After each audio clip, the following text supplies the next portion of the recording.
Hey guys, tonight we travel back exactly 1,000 years, to the year 1025. You open your eyes not to glowing screens or humming engines, but to the soft crackle of a fire pit, the bleating of goats, and a sky so clear you can see the Milky Way stretch from one horizon to the other. The world smells of wood smoke, damp earth and freshly milled grain. No electricity hums, no glass windows gleam, only the pulse of life in its rawest, simplest form. You're standing at the edge of a small village somewhere in Eurasia, maybe the green hills of England, the river plains of the Abbasid Caliphate, or a tiny rice farming settlement in Song Dynasty China. The air is cool, and your breath curls like mist as the first hints of dawn slip over the horizon. A rooster crows, signaling the start of another day. 1,000 years ago, time itself revolves around the sun, not around clocks. There's no 9 to 5, no weekends, only sowing and reaping, daylight and dark, hunger and harvest. Life expectancy? Barely 35 years. If you reach 40, you're respected as old and wise. Disease, famine, and childbirth claim lives, with ruthless regularity. Every person you meet bears the mark of hard labor, calloused hands, sunburnt skin, weary eyes, but also a deep familiarity with the land. The people of 1025 live close to nature, because fire is their warmth, water their mirror, and the soil beneath their feet, the source of everything they eat. As you walk through the village, the houses are small. Mud walls, timber frames, straw thatch. Smoke curls from the holes in the roofs, carrying the scent of last night's fire. Inside, it's dim and warm. A single room may house an entire family, parents, children, even livestock in the cold months. The floor is beaten earth, the bed a bundle of straw, the air heavy with the smells of smoke, sweat and life. You'd probably cough after a few minutes. Everyone does. Ventilation wasn't exactly a medieval priority. People rise with the sun. The men gather their tools, iron-tipped plows if they're lucky, wooden ones if not.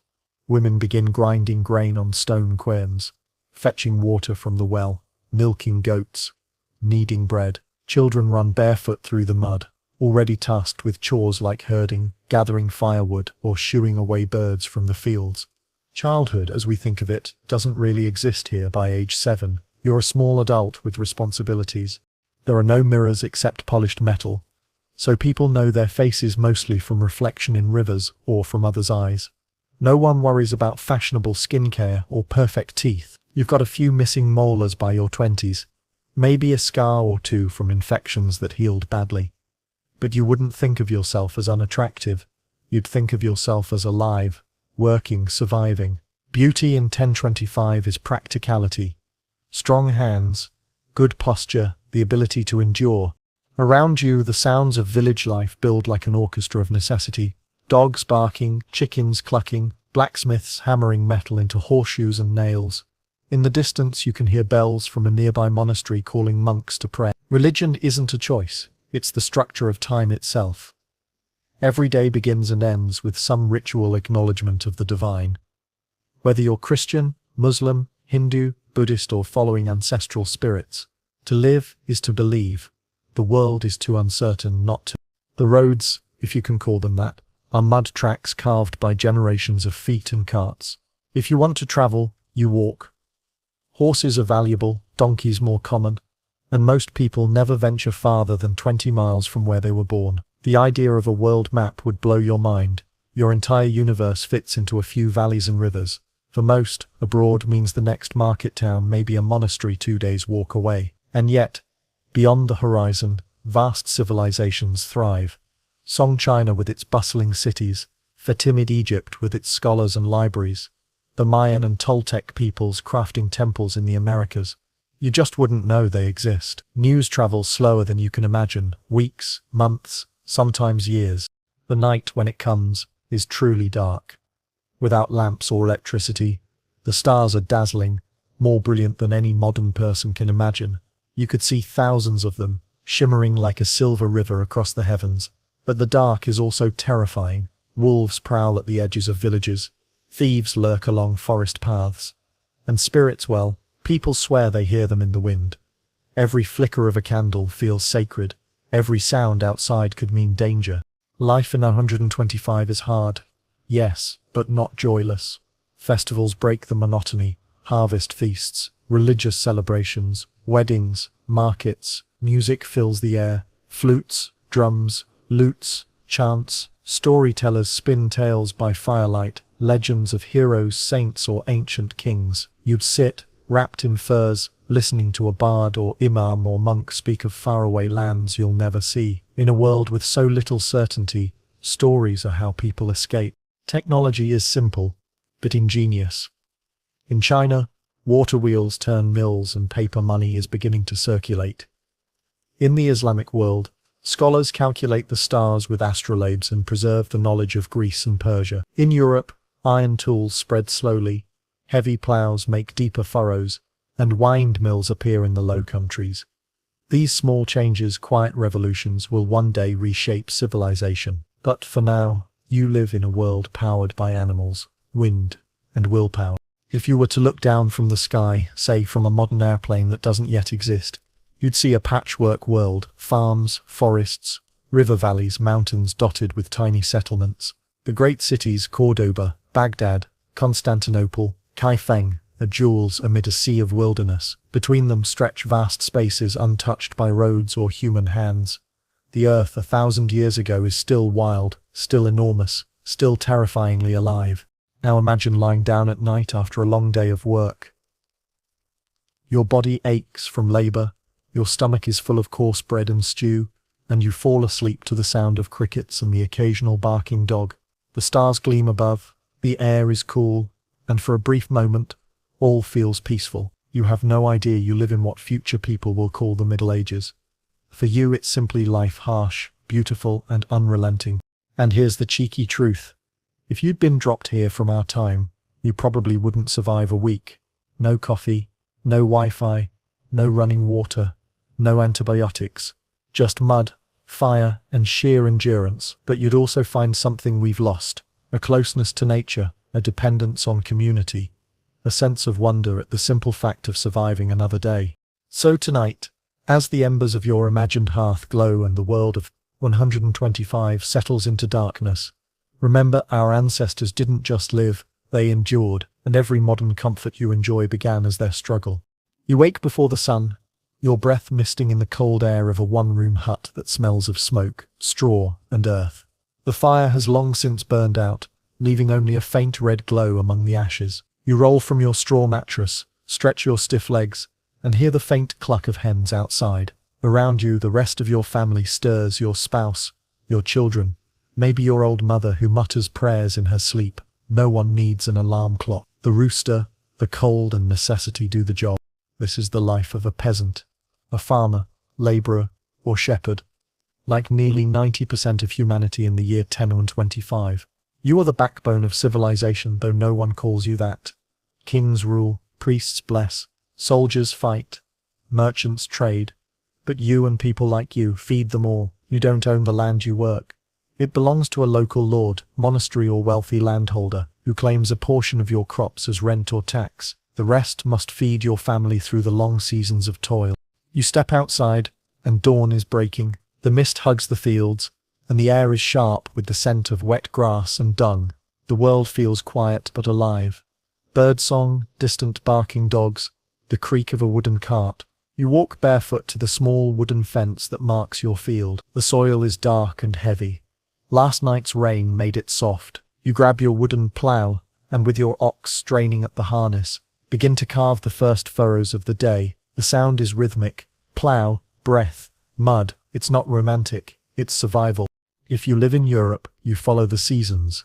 Spring ploughing, summer tending, autumn harvest, winter mending tools, and praying you have enough grain to last until the next planting.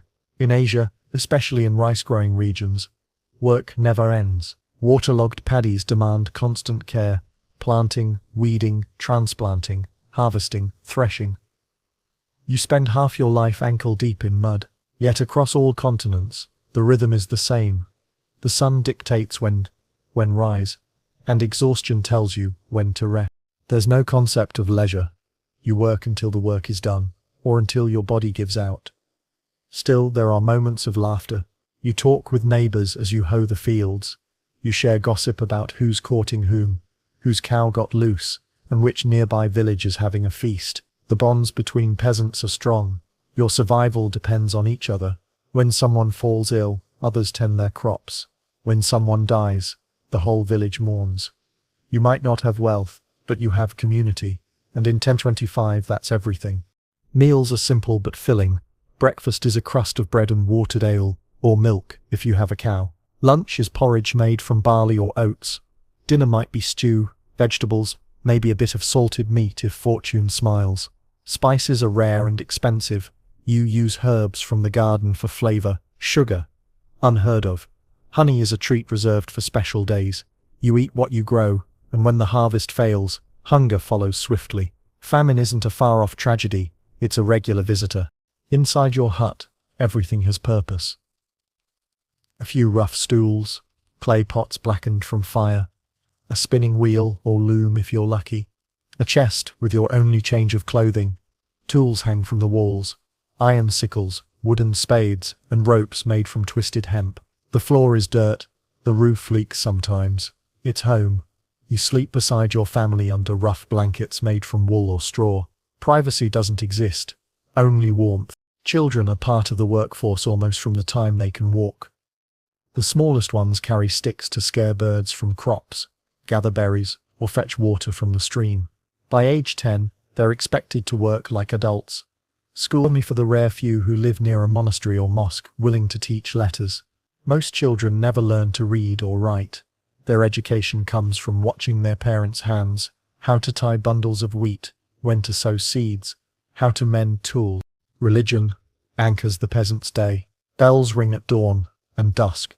You cross yourself before eating, before sleeping, before walking into storms. If you live under Christendom, the parish church stands at the village's heart, its bell marking every hour of prayer. If you live in the Islamic world, the muezzin's call to prayer echoes across fields, reminding you that even toil is a form of devotion. Festivals, saints' days, Ramadan, harvest celebrations, all blend labor with faith. Life is short and fragile, so everything sacred is woven into everything ordinary. Peasant clothing is simple, practical, and endlessly patched. You wear a tunic of rough wool or linen, belted at the waist. In cold months, furs or cloaks. Footwear, if you have any, is leather tied with thongs. There's no such thing as fashion for you. Every piece is made to last. Your hands are cracked, your nails dark with soil, but no one judges. Everyone looks the same after a day in the field. Entertainment, when it comes, is collective. On feast days the entire village gathers. Music, dancing, ale, laughter. Jugglers and wandering minstrels sometimes appear, singing tales of faraway heroes. You laugh, you clap, you drink more than you should. For one night you forget taxes, hunger, and labor. Tomorrow you'll return to the plough, but tonight you are simply human, warm, alive, and joyful. In some villages there's a mill by the river, its great wooden wheel turning ceaselessly, grinding grain into flour. The miller is both essential and suspicious. He takes a portion of everyone's grain as payment, and many suspect him of cheating. Still, without him, no one eats. Nearby, the blacksmith shapes tools and repairs ploughshares, his forge glowing orange in the dusk. The village is a web of interdependence. Each person plays a role. Taxes and dues are constant. The Lord takes part of your harvest. The church demands tithes, 1/10 of everything you produce. The miller takes his share, and so does the baker if you're lucky enough to buy bread. It feels unfair, but rebellion isn't an option. The hierarchy is ancient and absolute. You were born into this life, and you will die in it. But you endure because you must, because the rhythm of the seasons offers stability even when the world feels cruel. At night, as the fire crackles low, you talk softly with your family. The children nod off, one by one, to the hum of crickets outside. You listen to the wind against the thatch and whisper a short prayer, perhaps to a saint, perhaps to the spirits of your ancestors. Tomorrow the sun will rise again and the work will begin anew. You might not own the land or even your destiny, but you know every furrow of soil, every turn of the seasons, and in that knowledge lies a quiet kind of freedom, the peace of belonging to something greater than yourself, the eternal cycle of earth and life. You step back from the fields and look toward your village, the heart of your world, a cluster of huts and barns surrounded by fields and hedgerows. It's small, maybe 30 or 40 households at most, arranged in a rough circle or line along a dirt road. There's no grand plan, no grid, no architect.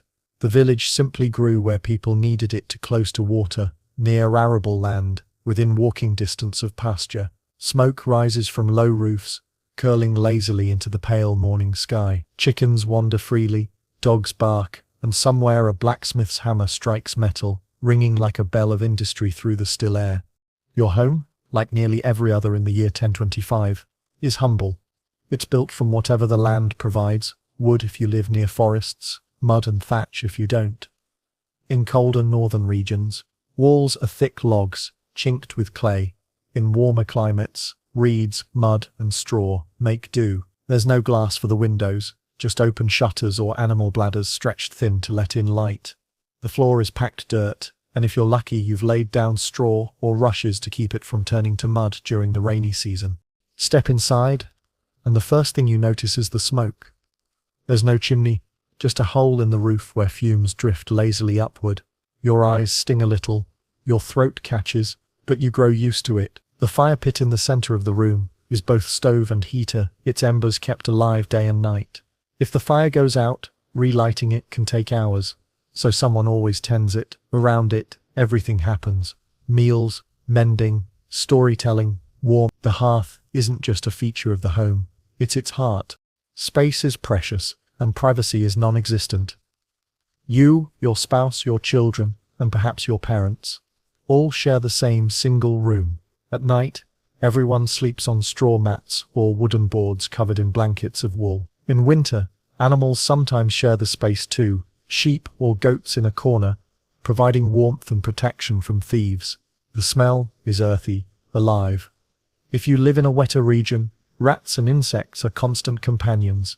You slap at fleas without much complaint. Everyone does. Your home holds few possessions. A wooden table and benches, a chest for storing grain, some clay bowls, maybe a spinning wheel. Tools are precious and often handmade. An iron knife, a wooden rake, a clay jug for water. A single candle is a luxury. Firelight is enough. There's no clutter because everything has a purpose. What you own, you either made, inherited, or bartered. Outside, the village buzzes with life. Chickens scratch near the dung heap, pigs root in the mud, and the air is thick with the smells of straw, manure, and baking bread. The blacksmith's forge glows red at the edge of the village, where he shapes iron for plows, horseshoes, and nails. His work is dangerous and vital. No one farms without him. Nearby, a carpenter planes rough boards into furniture, and a potter shapes clay into bowls. Every villager depends on every other. No one survives alone. Children run barefoot through puddles, laughing as they chase dogs or geese. You hear the sound of a mother calling after them, warning not to wander near the well. The well is sacred. A lifeline, drawing water, is a daily ritual, done with a bucket tied to a rope. Some villages have a communal pond or stream instead, but everyone knows clean water is precious. The wise boil it first, though few understand why. They only know it keeps sickness away. The village layout varies by region, but certain features are almost universal. At its center stands a communal space, a green or square, where meetings, festivals, and markets take place. It's here that disputes are settled, taxes collected, and stories told. On feast days, musicians and jugglers entertain the crowd while traders set up stalls selling salt, cloth, or tools. For many villagers, the market is their only glimpse of goods from beyond their tiny world. Bright fabrics, dried spices, or strange trinkets carried from distant lands. At one edge of the village rises the church or temple, a simple building of stone or timber. Its bell marks the hours, its priest or imam the keeper of souls. Even if you can't read, the carvings, icons, or patterns on the walls tell stories of creation and salvation. Religion binds the village together. Babies are baptized or blessed there, couples married, the dead buried in its yard. The sound of prayer, chanting, bells, or calls from the tower is as familiar as the rustling of wheat in the fields. In wealthier regions you might see a manor house nearby, a larger stone building where the local lord or his steward lives. It's not a palace, but compared to your hut, it feels like another world. The lord oversees the land, collects rents, and commands men in times of war. You rarely speak to him directly. Your contact is with his bailiff, who makes sure everyone pays their dues. Once or twice a year, he inspects your crops and counts your livestock. His presence makes people nervous. Justice in 125 is swift and often cruel. Traveling merchants or pilgrims sometimes pass through, bringing tales of faraway lands, holy cities, great emperors, wars, and miracles. The villagers gather around to listen, eyes wide. Most have never traveled more than a day's walk from home, so these stories are windows to another universe. You listen to a traveler describe Constantinople's golden domes or Baghdad's markets filled with jewels and spices. It sounds like another planet, yet somehow part of your same world. When night falls, the village changes. Fires flicker behind shuttered windows, shadows dance on the walls, and the sound of laughter drifts from one house to another. The dangers of the outside world, wolves, bandits, spirits, press in at the edges, but inside the ring of firelight, there's safety. You eat your final meal, kneel to pray, and then lie down on the straw. The firelight flickers against the thatch above you, and you can hear the steady breathing of your family. In moments like this, you realize what the village truly is. A fortress of human warmth in a wild, unpredictable world. Each home, each neighbor, each ritual is part of a fragile web of survival. When storms come, roofs are repaired together. When illness spreads, herbs and prayers are shared freely. Life is communal, intimate, and raw. You know everyone's voice, everyone's story, everyone's laughter. You live shoulder to shoulder through births, feasts, plagues, and deaths. And perhaps that's the secret strength of life. 1,000 years ago, the houses may be smoky, the floors muddy, the work endless, but no one is truly alone. The hearths of the village are small, but their light reaches far. In a world without electricity or glass towers, it's these flickering fires, these shared moments of labor, laughter, and love that make humanity endure. Morning begins with the smell of bread, or rather the hope of it. Grain is life in the year 1025. Without it, you starve. Every villager you know, from the poorest field hand to the wealthiest reeve, measures the year not in months, but in harvests. Wheat if you're lucky, rye or barley if you're not. The rhythm of food defines existence, and farming is not a profession. It's survival written into every heartbeat of the land. You rise before the first full light, and step outside into dew-soaked grass. The soil under your bare feet is cool, pliant. If it's spring, you prepare the earth. If it's summer, you weed and water. If it's autumn, you harvest and pray the weather holds. And if it's winter, you ration what little remains, and hope the rats haven't found your stores. The tools are simple, but efficient. A plowshare, sharpened and repaired countless times, pulled by an ox or sometimes a mule, a wooden rake, a scythe for cutting tall grain, a flail for threshing, the ancient rhythm of hands and blades at work. Your muscles burn, your back aches, but you keep moving. To pause is to risk hunger. Every handful of soil carries your fate in it. Fields are divided communally in many villages, shared among families. Strips of land stretch outward in uneven rectangles, their boundaries marked by low ridges or stakes. You till your allotted strips and share meadows for grazing animals. Cooperation is essential. Too much rain, and you work together to dig channels. Too little, and you share what water remains. When the Lord takes his portion at harvest, you bow your head and accept it. Resentment is useless when the power is his. Food begins with grain, but variety keeps you alive. In northern lands, oats and barley dominate, mixed into porridge and ale. In the Mediterranean, wheat becomes bread, baked in clay ovens. In Asia, rice rules, cultivated in terraced paddies that gleam like mirrors under the sun. You can picture yourself knee-deep in that water, planting seedlings by hand, the mountain air filled with the hum of cicadas. Vegetables are humble but vital. Onions, leeks, beans, peas, and cabbage fill your diet. Potatoes and maize don't yet exist here. They'll arrive centuries later from across the ocean. You rely on what grows naturally. Turnips for bulk, garlic for flavor, herbs for medicine and magic. Meat is rare. If you kill an animal, it's an event. A pig slaughtered in autumn feeds families for weeks, salted and smoked to last the winter. Chicken, goat, or fish are occasional luxuries, not daily fare. Most of your protein comes from beans and lentils, not beef or mutton. Milk is precious, used for cheese or butter if you have a cow or goat. Water is often unsafe to drink, especially near settlements, so ale and beer are everyday staples, even for children. Fermentation makes them safer, and the weak brew is more nourishment than intoxication. In warmer regions, date wine, palm toddy, or watered-down fruit juice fills the same role. Tea and coffee are unknown to Europe, though traders in Asia and the Middle East already sip their earliest brews. Cooking happens over open fire. No pans with handles, no ovens with knobs. You balance a pot on stones, stir with a wooden spoon, and judge heat by instinct. The scent of boiling porridge mixes with smoke and earth. A smell so constant you barely notice it anymore. Meals are eaten from shared bowls. Everyone dips bread or spoons what they need. Cutlery is rare, you eat with your hands, tearing, scooping and passing food along. The idea of a personal plate would feel strange to you. If you're a peasant, your main meal is at midday, eaten in the field. A hunk of coarse bread, some cheese, maybe a few onions, or a handful of nuts. You wash it down with ale, sitting under a tree if you're lucky. For a moment, you breathe, the wind rustles the crops, birds sing, and you allow yourself a small smile. The world is harsh, but it has beauty too. In cities, food looks different. Street vendors sell stews and roasted meats to merchants and travelers. Spices appear here, brought along the Silk Road. Pepper from India, cinnamon from Ceylon, cloves from the Spice Islands.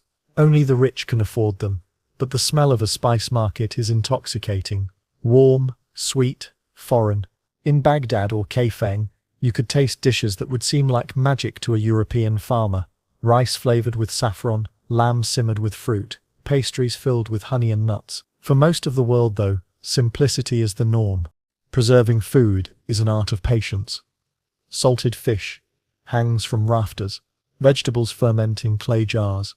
Meat is smoked above the hearth. Grain is stored in wooden bins, protected from moisture and mice.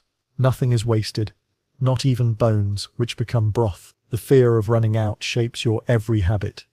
You measure portions carefully, always mindful of tomorrow. In bad years, when floods drown the fields, or locusts strip the crops, people eat bark, roots, or whatever they can find. Famines come without warning, and those who survive never forget. Hunger isn't always constant, but it's always possible. Even in good times, your body carries the memory of scarcity. You eat quickly, quietly, as if the meal could vanish mid-bite. Children are taught early to value every crumb. Food is sacred, not just nourishment, but life itself. Before eating, you whisper a short prayer, thanks to God, Allah, or the ancestors for granting another meal. Yet, amid the struggle, there's celebration too. At harvest, when granaries fill and the fear of hunger recedes, joy erupts. The whole village feasts. Tables groan under roasted meat, fresh bread, and barrels of ale. Musicians play, dancers whirl, and laughter rises into the night. It's a brief pause in the endless cycle of labor, a reminder that life, even hard life, is worth celebrating. Across continents, the essence of food is the same. What grows, what can be gathered, what can be stored. Whether you're in a Norse settlement by icy fjords, a rice terrace in China, or a Berber oasis in North Africa, the act of eating ties you to the land and to others. Every bite carries the taste of the soil, the sweat of work, the rhythm of seasons. When you sit by the fire at night, sharing your final bowl of stew, you might glance at your family and feel a quiet satisfaction. There's warmth, there's food, there's life. Tomorrow will bring toil again, mud, blisters, aching muscles, but for now, you've won the oldest battle of all, hunger. The crackle of the fire fades into the stillness of night. Outside, an owl calls. Inside, you feel the steady weight of exhaustion and gratitude. This, you realize, is what it meant to live 1,000 years ago. Not to thrive in comfort, but to endure with grace, one meal at a time. If the peasants make the world run, the nobles believe they own the world itself. Step out of the fields for a moment and lift your eyes to the hill that overlooks the valley. There, surrounded by walls of grey stone, stands a castle, or in some parts of the world, a fortified manor, palace or citadel. It looms like a mountain of authority above the thatched roofs below, its towers reaching into the clouds. To you, the peasant, it's both protection and oppression. the symbol of safety in war and the reminder that you owe someone your labor, your taxes, and perhaps your life. In Tenor 125, kings and lords rule by divine right or ancestral claim. You do not vote for them. You do not question them. A monarch's word is law, a noble's demand is duty. Power flows downward like a river, and you live at the muddy delta where it pools last. The world is built on hierarchy. God at the top, then kings, then nobles, knights, priests, and finally you, the ordinary soul who keeps everyone fed. Let's start at the top. Imagine a medieval king, not the glittering fairy tale version, but the real thing, a man in his 40s or 50s, weary-eyed from sleepless nights, worrying about famine, rebellion, or invasion. He wears wool or silk dyed in rare colors, a fur cloak on his shoulders, and a sword that has ended more disputes than any law ever could. His hall smells of smoke, meat and sweat, the scent of rule in an age before deodorant and diplomacy. His throne is a carved wooden chair. His crown, perhaps gilded with gold, is heavy, not just in weight, but in responsibility. In Europe, the king reigns but rarely rules alone. He depends on nobles and barons who each control their own lands. The system is feudal, a vast web of loyalty and obligation. The king grants land, called fiefs, to his lords in exchange for military service. They, in turn, allow peasants to work their estates in exchange for rent and labor. It's a chain of dependence, and at every link someone collects a tax. You plow, they feast. You pray for good weather, they pray for victory. In Asia, power takes other forms. In China, the emperor of the Song dynasty reigns as the son of heaven, the pivot between earth and cosmos. His bureaucrats, educated through grueling examinations, govern with scrolls, not swords. In the Islamic world, caliphs and sultans preside over vast empires where scholars, merchants and warriors all have roles to play. In Africa, kingdoms such as Ghana and Mali rise under powerful rulers who command trade in gold and salt. Across every continent, though, the principle is the same. Few rule, many obey. The castle itself is a statement of control. Thick walls of limestone or volcanic rock, battlements lined with archers, gates reinforced with iron. Inside, a courtyard buzzes with servants and soldiers. Horses stamp and snort in the stables, their armor gleaming. The sound of a blacksmith hammering metal echoes off the stone. Kitchens smoke with the scent of roasting meat, a luxury that would feed a dozen peasant families for weeks. The lord of the castle lives with his family and a small army of retainers. He owns land, commands soldiers, and dispenses justice. His hall is both home and court. Peasants come here to resolve disputes, swear oaths, or deliver tribute. You might stand before him, hat in hand, trembling slightly as you offer a portion of your grain harvest or a basket of eggs. His steward records the payment, nods curtly, and sends you away. You leave relieved but poorer, a little hungrier for having obeyed the law. The Lord's duties are not entirely cruel. In times of war, he protects you. His knights defend the land. When bandits or rival barons threaten, his soldiers ride out. The same walls that remind you of your servitude also shield you when armies march. In that way, feudalism is both cage and cradle, restrictive but necessary for survival in a dangerous world. Inside the great hall, life is noisy and colorful. A fire blazes in a vast hearth, roasting game birds and boars.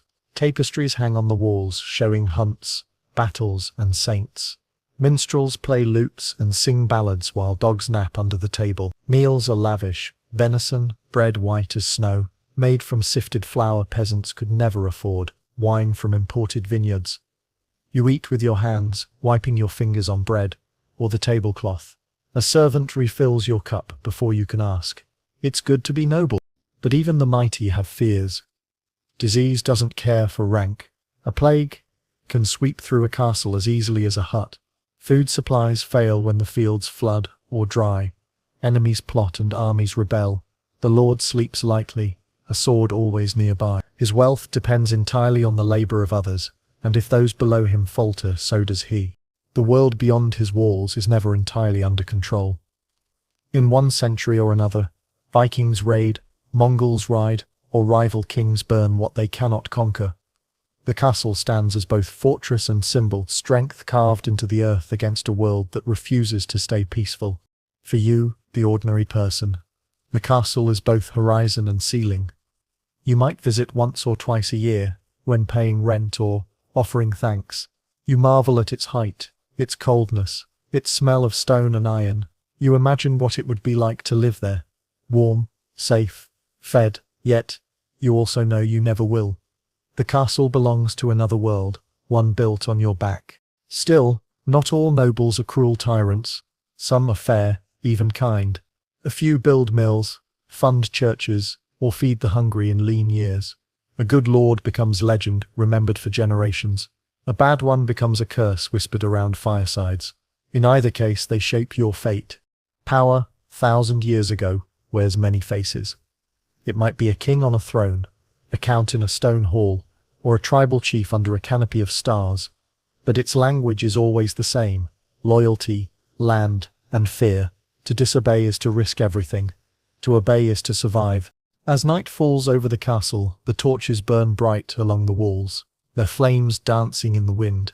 Inside, nobles dine on silver plates while musicians play soft melodies. Outside, in the darkness beyond the moat, you trudge home under the same moon, your hands blistered, your stomach half full. You look up at the distant towers and think, the same fire that warms them once came from the same forest where you gather wood. The same earth that feeds their feast also stains your hands. The difference between lord and peasant is measured not by worth but by chance, the accident of birth. And as you walk through the quiet night, you can't help but wonder, what kind of world would it be if the walls fell? If every man stood equal before his own fire? 1,000 years ago that thought would be dangerous, but deep down in the silence of the fields, perhaps someone, maybe even you, has already begun to dream it. In the world of the year 1025, clothing is far more than fashion.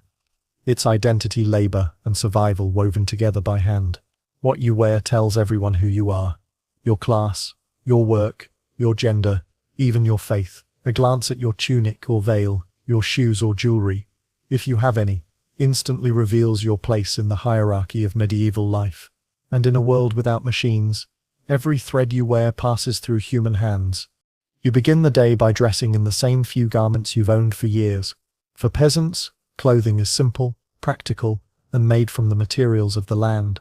Wool, linen, and leather are the fabrics of the poor.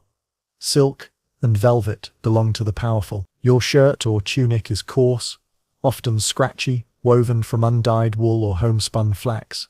It keeps you warm, but never truly clean.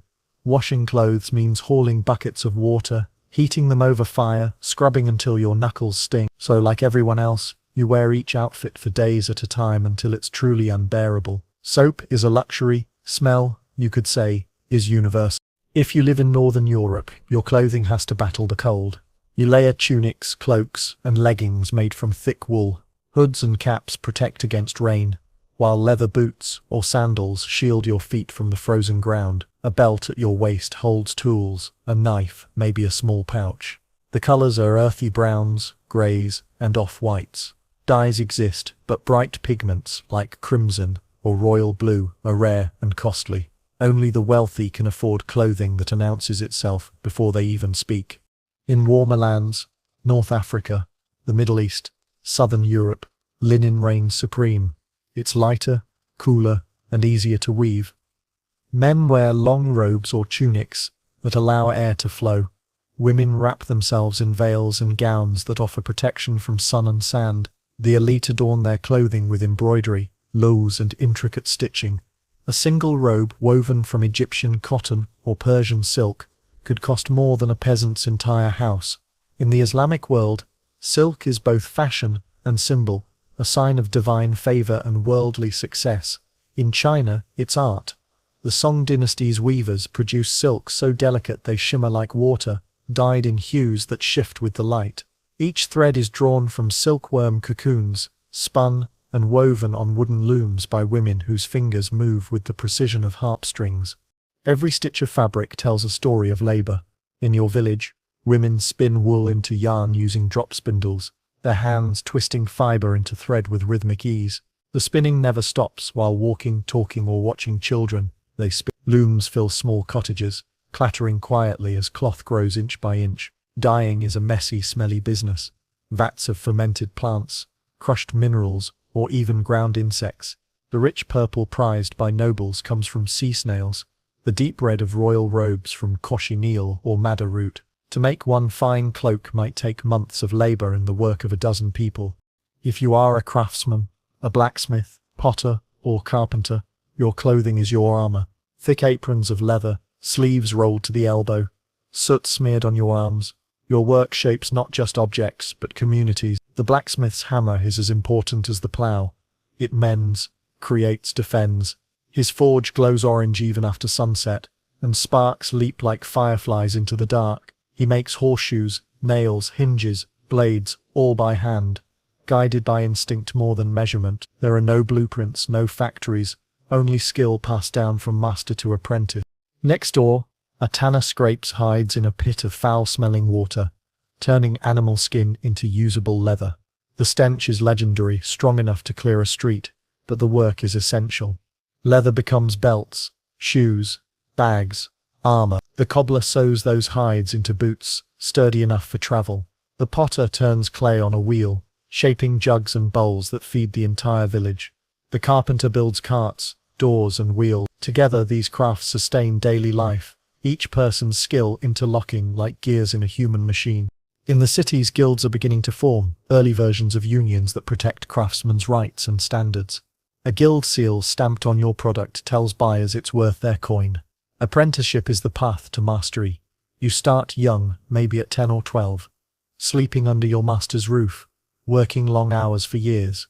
Only after proving your skill do you earn the title of journeyman, and finally master. In some ways this is the medieval dream of social mobility.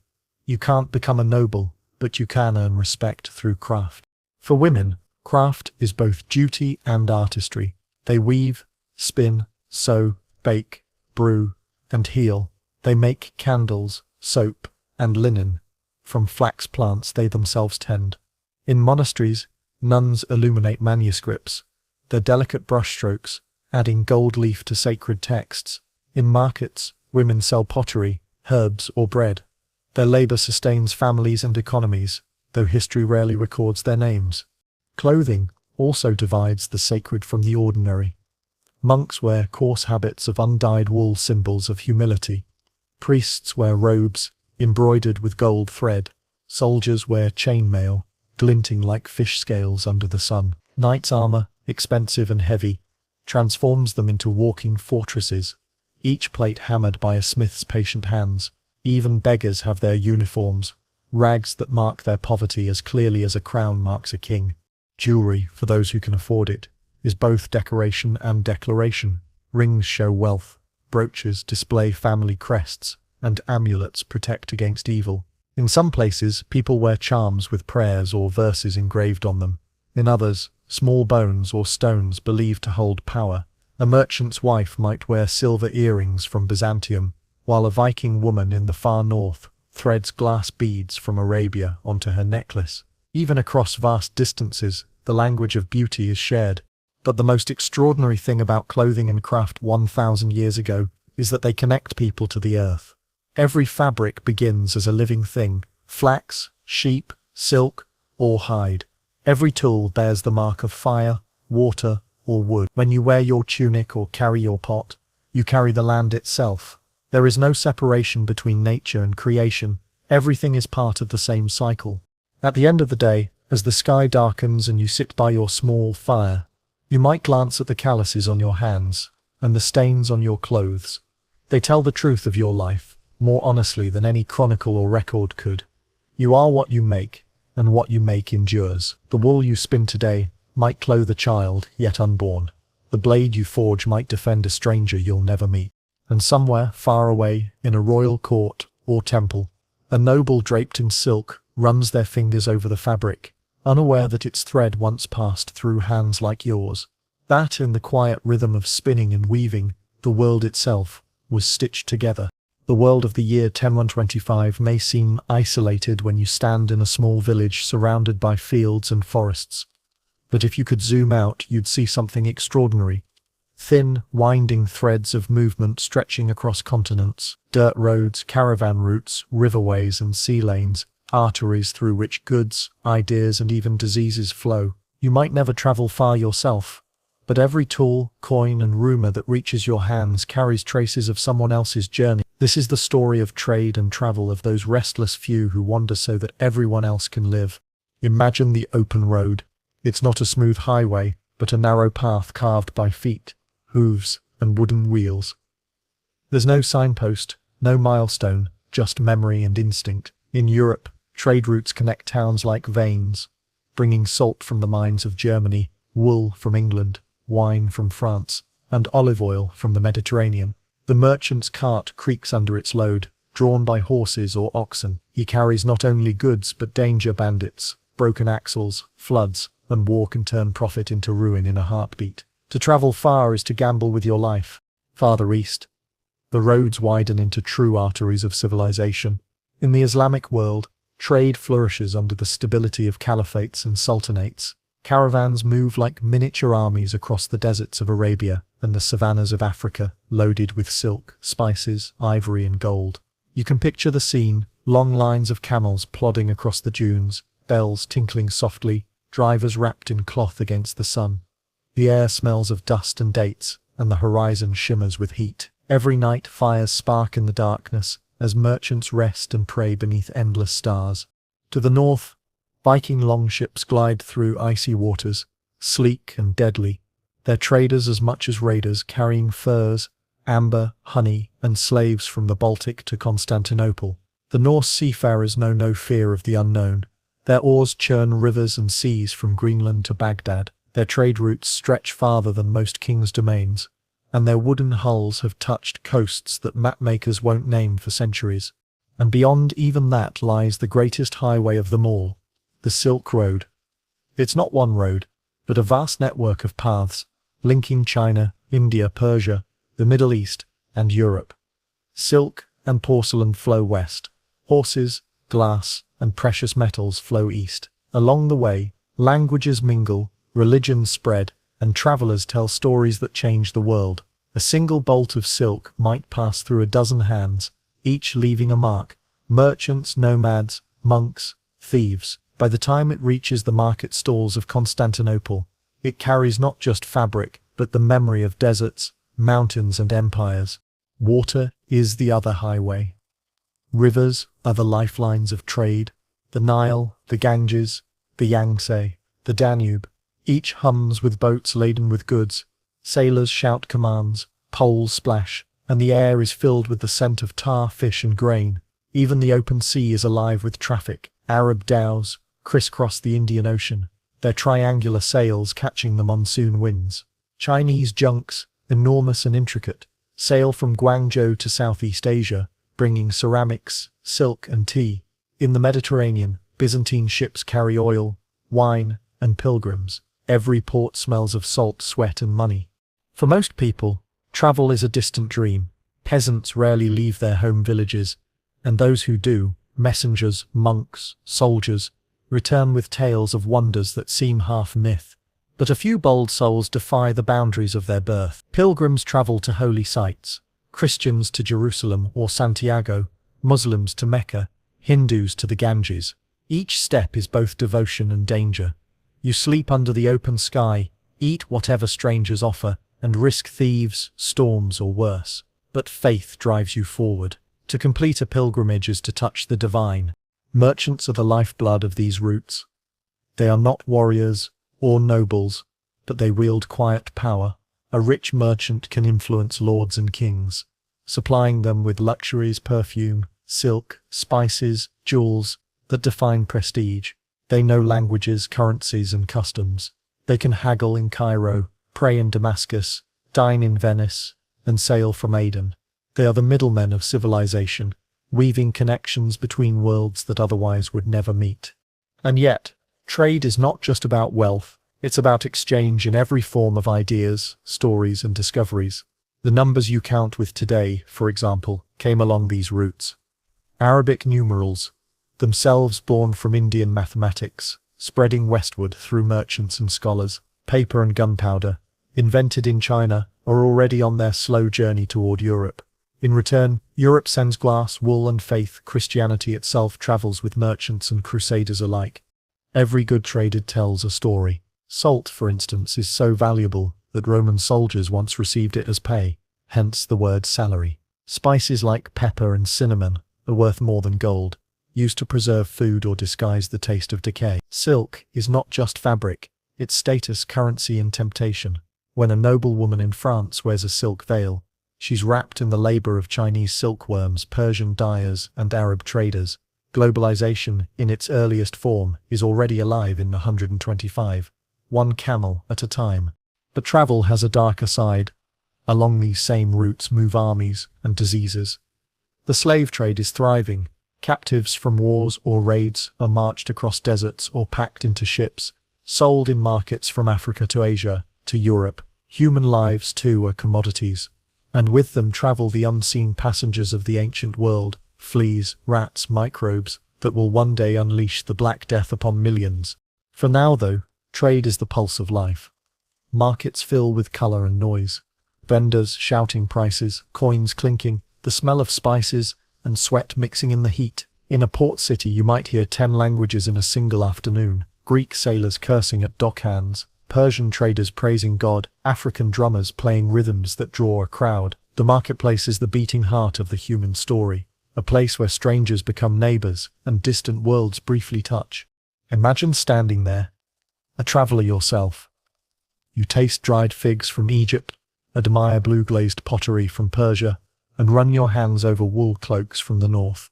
You might barter a sack of grain for a copper bracelet, or trade stories of your homeland for a sip of strange wine. For a brief moment, you belong to the vast web of connection that binds continents. You are no longer just a farmer or villager, you are part of something bigger, older, and wilder than any kingdom. When night falls, the market quiets. Ships creak at their moorings.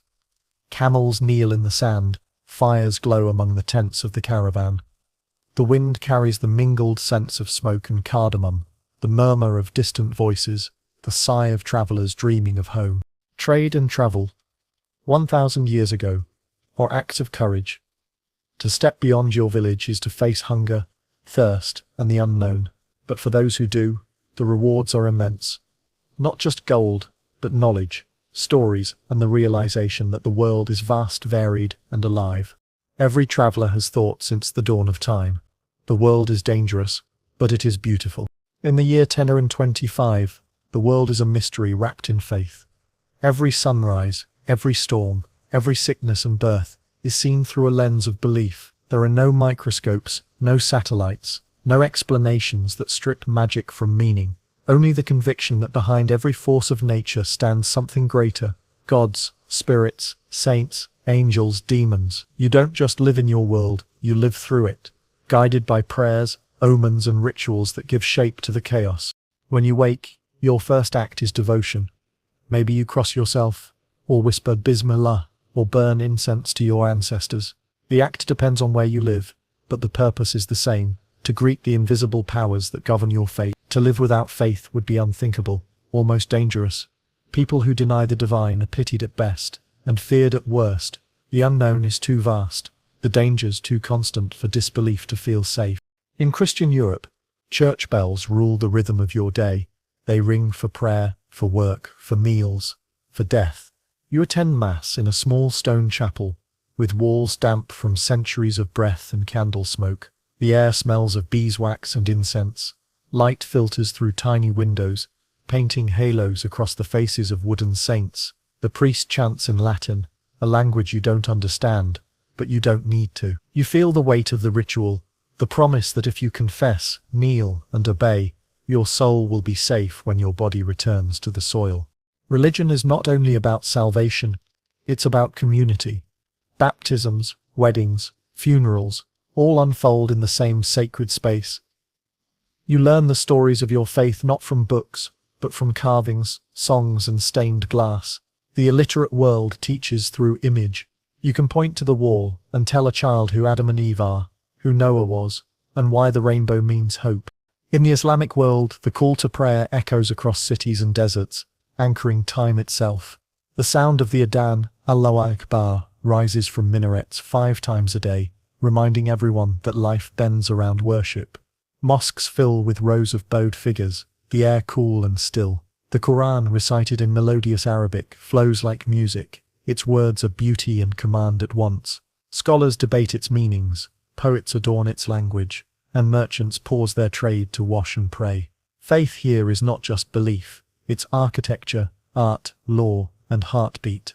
In India, the air hums with chants and the clatter of temple bells. The smell of sandalwood and flowers fills the streets as worshippers offer garlands to statues of Vishnu, Shiva, or Devi. Rivers are sacred, cows are holy, and karma is law. You light a small oil lamp and place it on the water, watching it drift away, carrying your prayer into the flow of existence.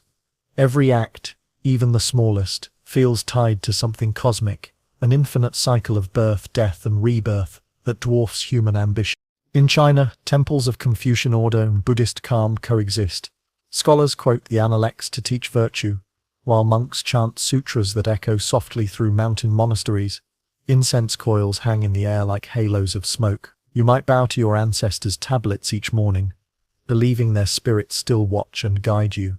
Harmony, not dominance, is the goal. Heaven's mandate favors rulers who are just, and calamity signals when they stray. Faith is political here, a moral balance between heaven and earth. Across Africa, spiritual life thrives in color and rhythm. Drums call people to gather. Rituals blend song, dance, and trance. Spirits of ancestors, rivers, and forests inhabit the living world, their favor sought through offerings and respect. Every illness, every harvest, every child's birth connects to these unseen presences. There are no sharp lines between religion and daily life. They are one and the same heartbeat. But alongside faith runs its shadow, superstition. Even the devout hedge their bets. You hang charms by the door to ward off evil. You whisper blessings over a newborn. You avoid whistling at night, spilling salt, or crossing paths with a black cat. The line between religion and magic blurs easily, especially when the stakes are survival. A farmer may attend church on Sunday and consult a wise woman on Monday to bless his fields. She mutters ancient words, sprinkles water, ties colored cords around his wrist. To modern eyes, she's a witch. To her neighbors, she's essential. She knows herbs that ease childbirth, poultices that draw out infection, charms that calm storms. Her knowledge comes from centuries of whispered trial and error, passed through generations of women who never wrote a word but remembered everything. Eclipses, comets, plagues, all are read as messages. The sky itself is divine handwriting. When stars fall, people tremble. When crops fail, they ask what angered the heavens. Even rulers fear the unseen. Kings keep astrologers to interpret omens before battles. Caliphs consult dream interpreters before decrees. A bad sign can delay wars, marriages, or coronations. You don't question these things. They are as real as rain. Fear and faith coexist easily. You believe in God's mercy, but also in curses. If your cow dies, or your child falls ill, you wonder, was it fate, punishment, or witchcraft? You burn incense, say prayers, and seek a healer, covering every possibility. When lightning strikes a tree near your home, you take a piece of its blackened wood and hang it over your door for protection. When thunder shakes the sky, you cross yourself or whisper a verse, just in case the old spirits still listen. Festivals mix joy with devotion. In Christian lands, Easter and Christmas are marked by processions, feasts, and pageants. In Muslim lands, Eid fills streets with laughter and new clothes. In India, Diwali lights up the night, symbolizing victory over darkness. Each celebration carries both religious depth and human relief. The chance to eat well, sing loudly, and forget hardship for a day. You dance, you pray, you feast, you believe, and you belong. Faith also brings structure to morality. Laws derive from scripture. Justice is divine, as much as civic. Sin, not merely crime, threatens the soul. To steal grain, or tell lies, is not only to offend your neighbor, it is to endanger eternity. Confession and penance offer hope. Repentance restores balance. Fear of hell and hope for heaven keep people in line when kings' swords cannot. And yet, faith also inspires brilliance. Cathedrals rise like mountains of stone, mosques shimmer with calligraphy and tile, temples glow with gilded icons. Artists, sculptors, and builders pour their devotion into creation, believing beauty itself honors the divine. A mason carving angels into limestone doesn't expect his name remembered, but his work might outlast kingdoms. As night falls, you look up at the stars and feel small but comforted. You believe those distant lights are eyes of gods, or gateways to heaven, or spirits watching over you. Somewhere in the dark, a wolf howls, and you murmur a prayer without thinking. Faith is not a thing you have, it's the air you breathe. And perhaps that's the quiet truth of 125. Belief doesn't separate people, it connects them, whether in a church or mosque, temple or hut. Humans everywhere kneel to something beyond themselves, and in that shared act of humility, they discover what it means to be human, to hope, to fear, to seek meaning in the mystery that surrounds them. You've spent so long in the village that, when you finally approach the city, it feels like entering another universe. The air thickens with sound and scent, hooves clattering on cobblestones, vendors shouting, the briny reek of fish, and the sweetness of bread baking in crowded stalls. You've never seen so many people in one place. Walls rise before you, high and grey, encircling the chaos within. At the gates, guards watch as carts creak through, merchants argue over tolls, and beggars stretch out hands from the shadows. You step through, and the noise swallows you whole. Cities, 1,000 years ago, are alive in a way no countryside could ever be. They are the pulsing hearts of trade, politics, and faith. A tangle of narrow streets, markets, workshops, taverns, and temples, whether it's London, Cairo, Constantinople, Baghdad, Kaifeng, or Cordoba. Each is a world unto itself. For peasants, cities are legend, dangerous, dazzling, full of opportunity and disease. For kings and sultans, they are trophies, proof of power. For travelers, they are labyrinths of possibility. Take London in 125. Still small by modern eyes, yet already crowded and smelly. Timber houses lean over narrow lanes. Sewage runs in open ditches. Chickens scratch in the filth. Dogs scavenge for scraps. You can smell the city long before you see it. Smoke, rot, and life blended into one unmistakable perfume. Above the roofs rises the wooden tower of St. Paul's Cathedral, its bells marking the hours. The Thames, broad and muddy, glints under the sun as barges carry goods between docks and markets. Or imagine Baghdad, the jewel of the Islamic world. Its circular design, known as the Round City, is still admired a millennium later. Palaces of white marble and blue tile glimmer beside gardens filled with date palms and fountains. Scholars, poets, and physicians fill its libraries. Markets overflow with silks, perfumes, and spices. The call to prayer rolls across the rooftops as the Tigris River glides by, heavy with trade boats. To walk through Baghdad in 1025 is to walk through the center of the known world, where philosophy, commerce, and invention meet. Further east lies Kaifeng, capital of China's Song dynasty, a metropolis of more than 1 million souls. Lanterns light its streets at night. Bridges arch gracefully over canals. Shops sell ink, paper, and jade. Restaurants offer rice, noodles, and roasted duck. Bureaucrats hurry between offices with scrolls tucked under their arms, and artisans craft porcelain that will one day travel as far as Africa.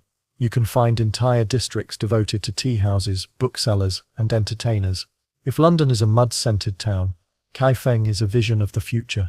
Yet, no matter where you go, the city hums with the same energy, a mixture of fear and fascination. Streets are narrow, often so close you could shake hands through opposite windows. Upper floors jut outward, nearly touching. Beneath, mud and refuse gather in the gutters. You dodge carts, chickens, stray dogs, and shouting apprentices. There are no maps. You learn by wandering and getting lost. At the heart of every city lies its marketplace. It's not just a place of buying and selling. It's the beating pulse of urban life. Stalls overflow with food, cloth, pottery, jewelry, and trinkets from distant lands. Butchers hang slabs of meat from hooks. Bakers pull steaming loaves from clay ovens. The smell of roasted meat and spices mingles with that of sweat and manure. Merchants call out their prices in 6 languages. You hear laughter, arguments, flirtation, and prayer, all at once. Money jingles everywhere. Coins clatter into hands, and debts are shouted, not written. For the first time in your life, you see objects made, not by your neighbors, but by strangers. Fabrics dyed indigo, copper lamps from faraway deserts, fruits you can't name. You realize the world is far larger than your village ever hinted. The people of the city are just as diverse. Nobles ride through on horseback, their servants clearing a path. Monks and priests pass with eyes lowered, muttering prayers. Merchants haggle, beggars plead, thieves watch. Foreigners stand out by their dress and accent. But here, even that is normal. Constantinople, for instance, is a kaleidoscope of humanity. Greeks, Armenians, Arabs, Slavs, Jews, Persians and Vikings all crammed into one glittering capital. If you're lucky or foolish, you might enter a tavern. Inside, the air is thick with smoke and laughter. Men gamble with dice carved from bone. Women sing ballads for coins, and ale flows until tempers rise. Someone always plays a lute or drum. Fights break out as easily as toasts, but no one stays angry long. In a world without theatres or radios, this is entertainment, raw, loud, human. Above all, cities are places of movement. Caravans arrive, ships depart, announcements spread. Ideas travel faster here than anywhere else. A new tool, a new prayer, a rumour of war, they ripple through the crowd, like wind through wheat. In this way, cities are the engines of history, turning gossip into legend and innovation into revolution. But cities also devour their people. Poverty here is different from rural hunger. It's public, constant, visible. Beggars sleep under bridges. Orphans scavenge from market scraps. Disease spreads quickly in the filth. Fires break out often, consuming entire districts before anyone can stop them. And yet, despite all the risk, people come. They come because here, unlike in the countryside, there is possibility. A clever craftsman can make a name. A widow can sell bread or cloth. A runaway serf might vanish into the crowd and start anew. The city offers anonymity, the first hint of freedom. In places like Cordoba or Damascus, learning thrives. Scholars copy ancient manuscripts by candlelight, preserving Greek philosophy and advancing science, medicine and mathematics. Libraries are vast, some holding hundreds of thousands of volumes. In Europe, monasteries serve a similar role. Scribes bending over parchment, illuminating texts with gold and color. The hum of thought, like the hum of trade, begins to reshape the world. You walk along a street lined with workshops. The rhythmic tapping of hammers, the scraping of hides, the scent of dye vats. It's the same song of labor that echoes from every corner of civilization. The shoemaker leans over his bench, the potter turns his wheel, the blacksmith's forge glows. You realize that the city is just the village multiplied 1,000-fold. Every trade, every noise, every smell amplified until it becomes a living, breathing creature. When dusk falls, lamps flicker to life, one by one. In some cities, guards patrol with torches. In others, curfews keep the poor off the streets. The wealthy dine behind high walls, their laughter muffled. But out in the alleys, music drifts from open tavern doors, and lovers whisper beneath balconies. The city never truly sleeps, it just changes tempo. From your rooftop, you look out over the maze of roofs and chimneys. Smoke rises like prayer, catching the last light of the setting sun. Somewhere, a dog barks. Somewhere, a child laughs. You feel the pulse beneath your feet, the restless, relentless heartbeat of humanity gathered together. It's chaotic, it's filthy, it's beautiful. And you know as you lie down that night on your straw mattress, that you will dream, not of quiet fields, but of these streets, of the shouting, the smells, the sheer miracle of so many lives colliding. The city may not love you, but it will never let you forget that you're alive. When sickness comes to a world without hospitals, microscopes or antibiotics, it feels like judgment from the heavens. In the year 1025, disease is everywhere, lurking in the water, in the air, in the bite of an insect or the breath of a neighbor. You can't see it, you can't predict it, and you certainly can't name it. But you know when it arrives. The fever burns, the body shakes, and life hangs on the thin thread of chance. Health, for most people, isn't a science, it's a balance. You believe that your body, like the world, must stay in harmony. Too much heat or cold, too much wet or dry, too much sin or sadness. Any of it can make you sick. The idea comes from ancient Greece, passed through Roman and Islamic scholars. The four humours: blood, phlegm, yellow bile, and black bile. These are the elements of the body's temper. If one dominates, disease follows. So the healer's job isn't to kill germs, but to restore balance. When you fall ill, the treatment depends on your station. If you're poor, and almost everyone is, you rely on the village healer, the midwife, or the old woman with her bundle of herbs and knowledge, older than any book. She brews teas from willow bark for pain, applies honey to wounds, burns sage to clear the air. She might bleed you with a small knife, letting sickness drain away, or place leeches on your skin to do the same. If you're feverish, she wraps you in cloth and prays. If you recover, she's a miracle worker. If you die, well, it was God's will. The wealthy fare a little better. They can summon a physician trained in the traditions of Galen or Avicenna. These men, often educated in monasteries or universities, know anatomy only from ancient texts. They're forbidden to dissect the human body. Their diagnoses are poetic, a disturbance of melancholy, an excess of heat. Their prescriptions involve purging, fasting and exotic ingredients, ground pearls, powdered bone, or imported spices. They smell faintly of vinegar and ink, and they carry with them the confidence of the learned, even when their treatments kill as often as they cure. Medicine, however, isn't entirely superstition. Across the Islamic world, hospitals, bimaristans, already exist, offering organized care. In Baghdad, Damascus, and Cairo, patients are grouped by illness and treated by trained physicians. The works of Avicenna, Ibn Sina, and Al-Razi guide their practice, blending observation with faith. They understand that cleanliness matters, that diet affects health, and that recovery requires rest. Their hospitals even offer music therapy and separate wards for mental illness. For a world 1,000 years old, it's astonishingly advanced. In Europe, monasteries serve a similar role, though smaller and holier in tone. Monks grow herbs in cloister gardens, mint for digestion, valerian for sleep, lavender for wounds. The monastery infirmary smells of wax, rosemary and linen. The sick lie on straw beds while monks chant psalms nearby. Healing is half medicine, half mercy. A good monk treats both body and soul, reminding you that pain cleanses sin. If you die under his care, at least you die absolved. Childbirth is a perilous miracle. Women gather around the laboring mother, rubbing her back, murmuring prayers, heating water. There are no doctors, only midwives who know when to push, when to wait, when to cut. Their experience saves countless lives, though not all. Many women die in childbirth. Many infants never take their first breath. Each healthy birth feels like divine intervention.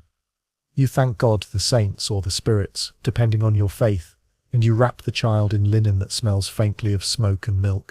Injuries are part of life, and infection is their shadow. A cut from a plough blade, a burn from the hearth, a bite from a dog. Any can turn deadly. Without antiseptics, wounds fester quickly. People clean them with wine or vinegar when they can afford it, or with water and herbs when they can't. If infection sets in, the only cure is luck. Gangrene means amputation performed with a saw, no anesthesia, and a strong hand to hold you down. Toothaches are another quiet torment. Dentistry, if it exists at all, involves pliers, a prayer, and a scream. A decayed tooth might be yanked out by a blacksmith or barber. Barbers are the unofficial surgeons of the age. They cut hair, draw blood, pull teeth, and sometimes perform crude surgeries. Their red and white poles, even centuries later, will still symbolize the mixing of blood and bandage. The city is the enemy of health. Waste runs in the streets. Water is drawn from the same rivers where people bathe and dump refuse. Rats scurry through the alleys. Fleas thrive in straw mattresses. Plagues sweep through like storms, invisible and unstoppable. One day, the market is full. The next, it's silent, except for the tolling of church bells. When sickness spreads, the healthy flee, the priests pray, and the grave diggers earn their grim keep. Yet people are resilient. For every plague, there's a survivor. For every superstition, there's a spark of observation. A healer who notices that washing wounds with clean water helps, or that certain herbs ease pain. Progress creeps forward, slow and uncertain, built on courage and error. Faith is part of healing too. You visit shrines, make offerings, light candles, or tie ribbons to sacred trees. You touch relics, said to cure illness, the bones of saints, the water of holy wells, the cloth of prophets. Miracles are the medicine of those who have nothing else.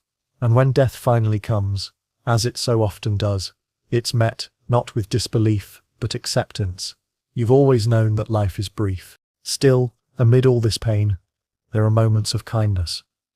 A mother sitting beside her sick child, cooling their forehead with a damp cloth, a monk whispering prayers for a dying stranger, a neighbor sharing herbs or bread with a family struck by fever. Compassion becomes the most universal cure, the one that never runs out.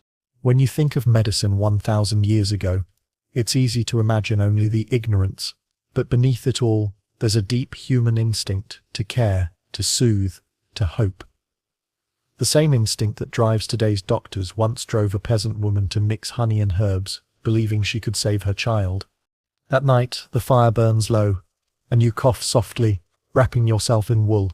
You think of how fragile the body is, a collection of bones and breath so easily broken. Yet somehow, despite the plagues, the pain, the uncertainty, people go on.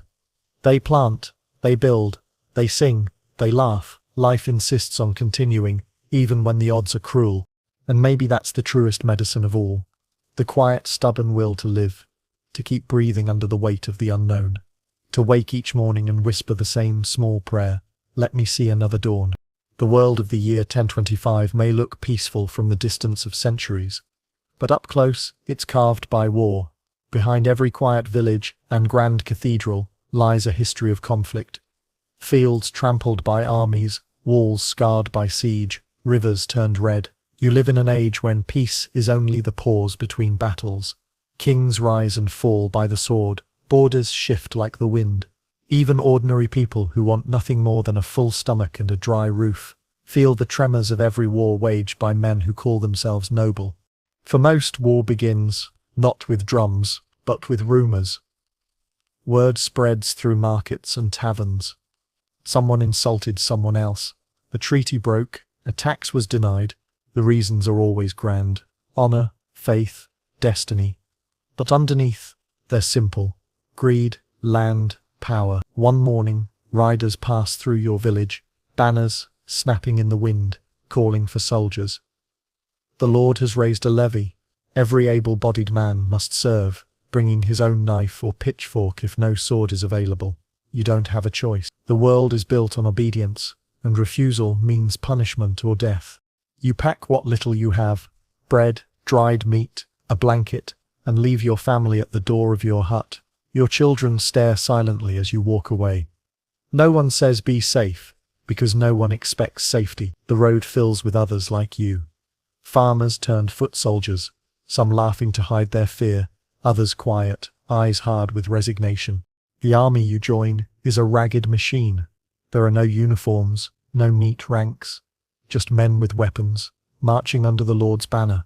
Knights on horseback lead the way, their armor gleaming in the sun, their horses massive and snorting. The sound of hooves and metal fills the air like thunder. You can't help but stare to a peasant. A knight is a creature of myth, half man, half steel. Their armor is a miracle of craft, chainmail made of tens of thousands of iron rings, a helmet shaped to deflect blows, a sword balanced to kill. Every piece has been hammered and fitted by hand, the product of months of labor. The weight of a knight's armor can reach 50 pounds, but training and pride make it feel lighter. Mounted on a warhorse, a knight becomes a symbol of power, one that can smash through lines of untrained men like waves breaking through sandcastles. The rest of you, the infantry, fight with what you can. Spears, axes, short swords, bows if you're lucky. Shields are wooden, sometimes reinforced with iron. You stand shoulder to shoulder, forming a wall of fear and courage. The clash of battle is chaos. Dust, noise, screaming. You can smell blood before you see it. Arrows hiss overhead like angry bees.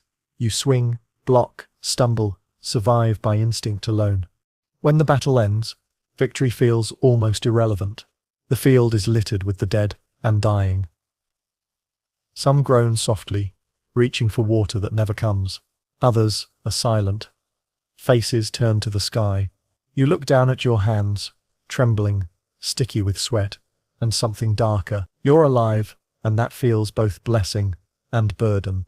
War is not only fought on open fields. Castles are built as fortresses of control.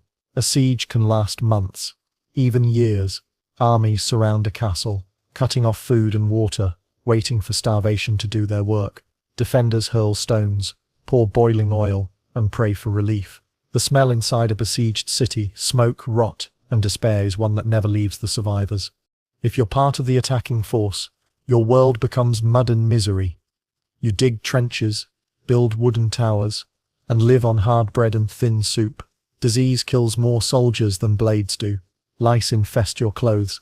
Wounds fester. Morale collapses. The glory promised in the Lord's speech fades into exhaustion. In other parts of the world, war takes different forms. In Japan, samurai already follow the code of Bushido honor, loyalty, and precision. Their armor is lacquered, their swords curved and sharp as moonlight. In the Islamic world, cavalry dominates, light, swift riders with bows that strike from afar. In Africa, kingdoms like Ghana and Nubia fight with spears and shields of hide, their warriors moving in disciplined ranks. In Central America, battles are ritualized, warriors capturing rather than killing to feed the gods with sacrifice. Every culture has its own poetry of violence. Weapons evolve constantly. The bow and arrow remain deadly, simple tools of range. The crossbow begins to appear, a terrifying innovation, capable of piercing armor with a bolt of iron. The sword remains a symbol of power, but it's expensive, reserved for those of means. Most men fight with what they can make or steal. Axes meant for wood repurposed for skulls, hammers for nails turned into weapons of war. But perhaps the most powerful weapon of all is fear. Lords and kings use it as freely as swords. They burn villages to send messages, hang rebels as examples, demand loyalty under pain of ruin. You learn early that war doesn't end when the battle does. It lingers in taxes, famine, widows and orphans. The survivors carry it home in their eyes. And yet, war is also theatre. Knights host tournaments to display their skill, jousting with blunted lances for sport and prestige. Crowds gather to cheer as armoured figures collide, dust and glory mixing in the sunlight. For nobles, battle is both duty and entertainment, a stage where courage is performed, and songs are born. Minstrels later turn real wars into legends, polishing horror into heroism. The peasants who die nameless in the mud never make it into the verses. Faith sanctifies the sword. Priests bless soldiers before combat, sprinkling holy water on blades. In Christian Europe, crusades are still on the horizon, but the idea of holy war already brews. In the Islamic world, jihad is spoken of as both spiritual struggle and righteous defense. Everywhere warriors believe that God walks with them, though each claims him as their own. For women, war means waiting and surviving. They guard homes, tend fields, hide children. When armies pass, danger comes with them. Plunder, assault, hunger. Some women, though, defy the roles written for them, picking up swords to defend their cities or leading troops when their men are gone. Their stories, too, will one day fade into myth, half believed, half forgotten. When peace finally returns, it feels fragile. You come home thinner, quieter, changed. The field you once ploughed now feels alien. The sky seems too wide. You find your children older, your house smaller. You don't talk much about what you saw. Words would only cheapen it. But every time thunder rolls, you flinch, remembering drums. Every time you see firelight on metal, your stomach knots. 1,000 years ago, war is both horror and habit. People hate it, yet cannot imagine life without it. It shapes borders, builds castles, fuels songs, and breaks hearts. The tools of death are also the tools of history, and in every age, even this one, someone, somewhere will still look at a sword and see not blood, but glory. You, however, have seen enough. As you walk home through the quiet fields, the soil beneath your feet feels sacred again, not as a prize to be conquered, but as a place to rest. You look up at the stars, and for once, no banner waves between you and the sky. After the roar of war fades, the world returns to its quiet rhythm of love, family, and survival, the softer, slower battles that define most lives. In 1025, love is not just a feeling, it's a duty, an arrangement, a fragile alliance between families trying to keep land, lineage, and labor intact. Yet somewhere between the contracts and customs, real affection still blooms, unexpected, dangerous, and deeply human. You are born not into freedom, but into expectation. From childhood, your future is mapped by the needs of your family and the customs of your land. Marriage isn't about romance. It's about survival. A peasant marries for help in the fields. A merchant marries for trade connections. A noble marries for land or alliances. Love is a pleasant accident if it comes at all, but no one waits for it before saying yes. The phrase "follow your heart" doesn't exist yet.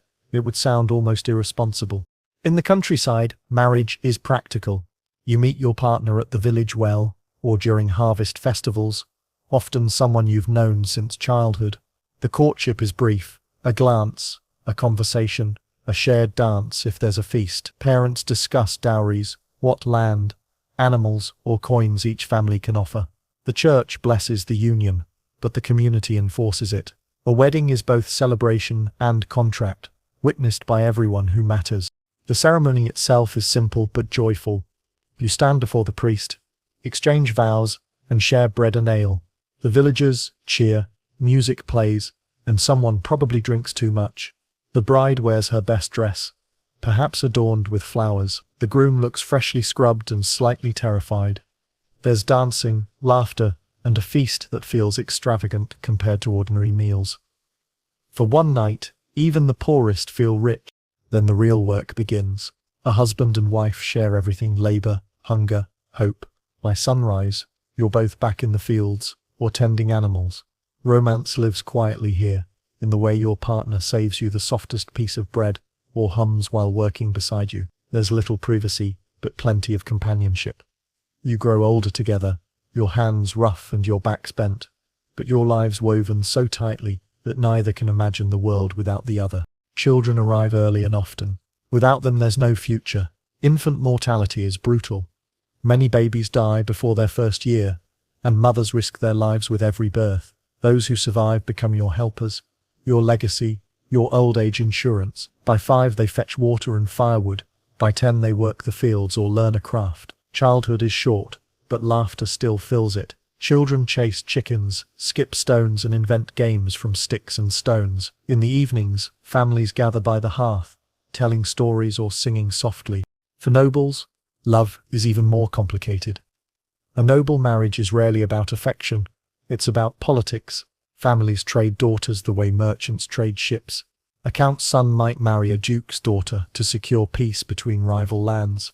The bride may be 14, the groom twice her age.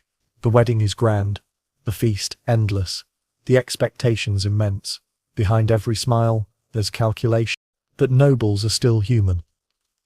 Courtly love, amour courtois, begins to blossom in this era, especially in southern France. Troubadours sing of knights who adore unattainable ladies, of love that ennobles rather than consumes. It's the birth of romantic idealism, though most peasants would laugh at it.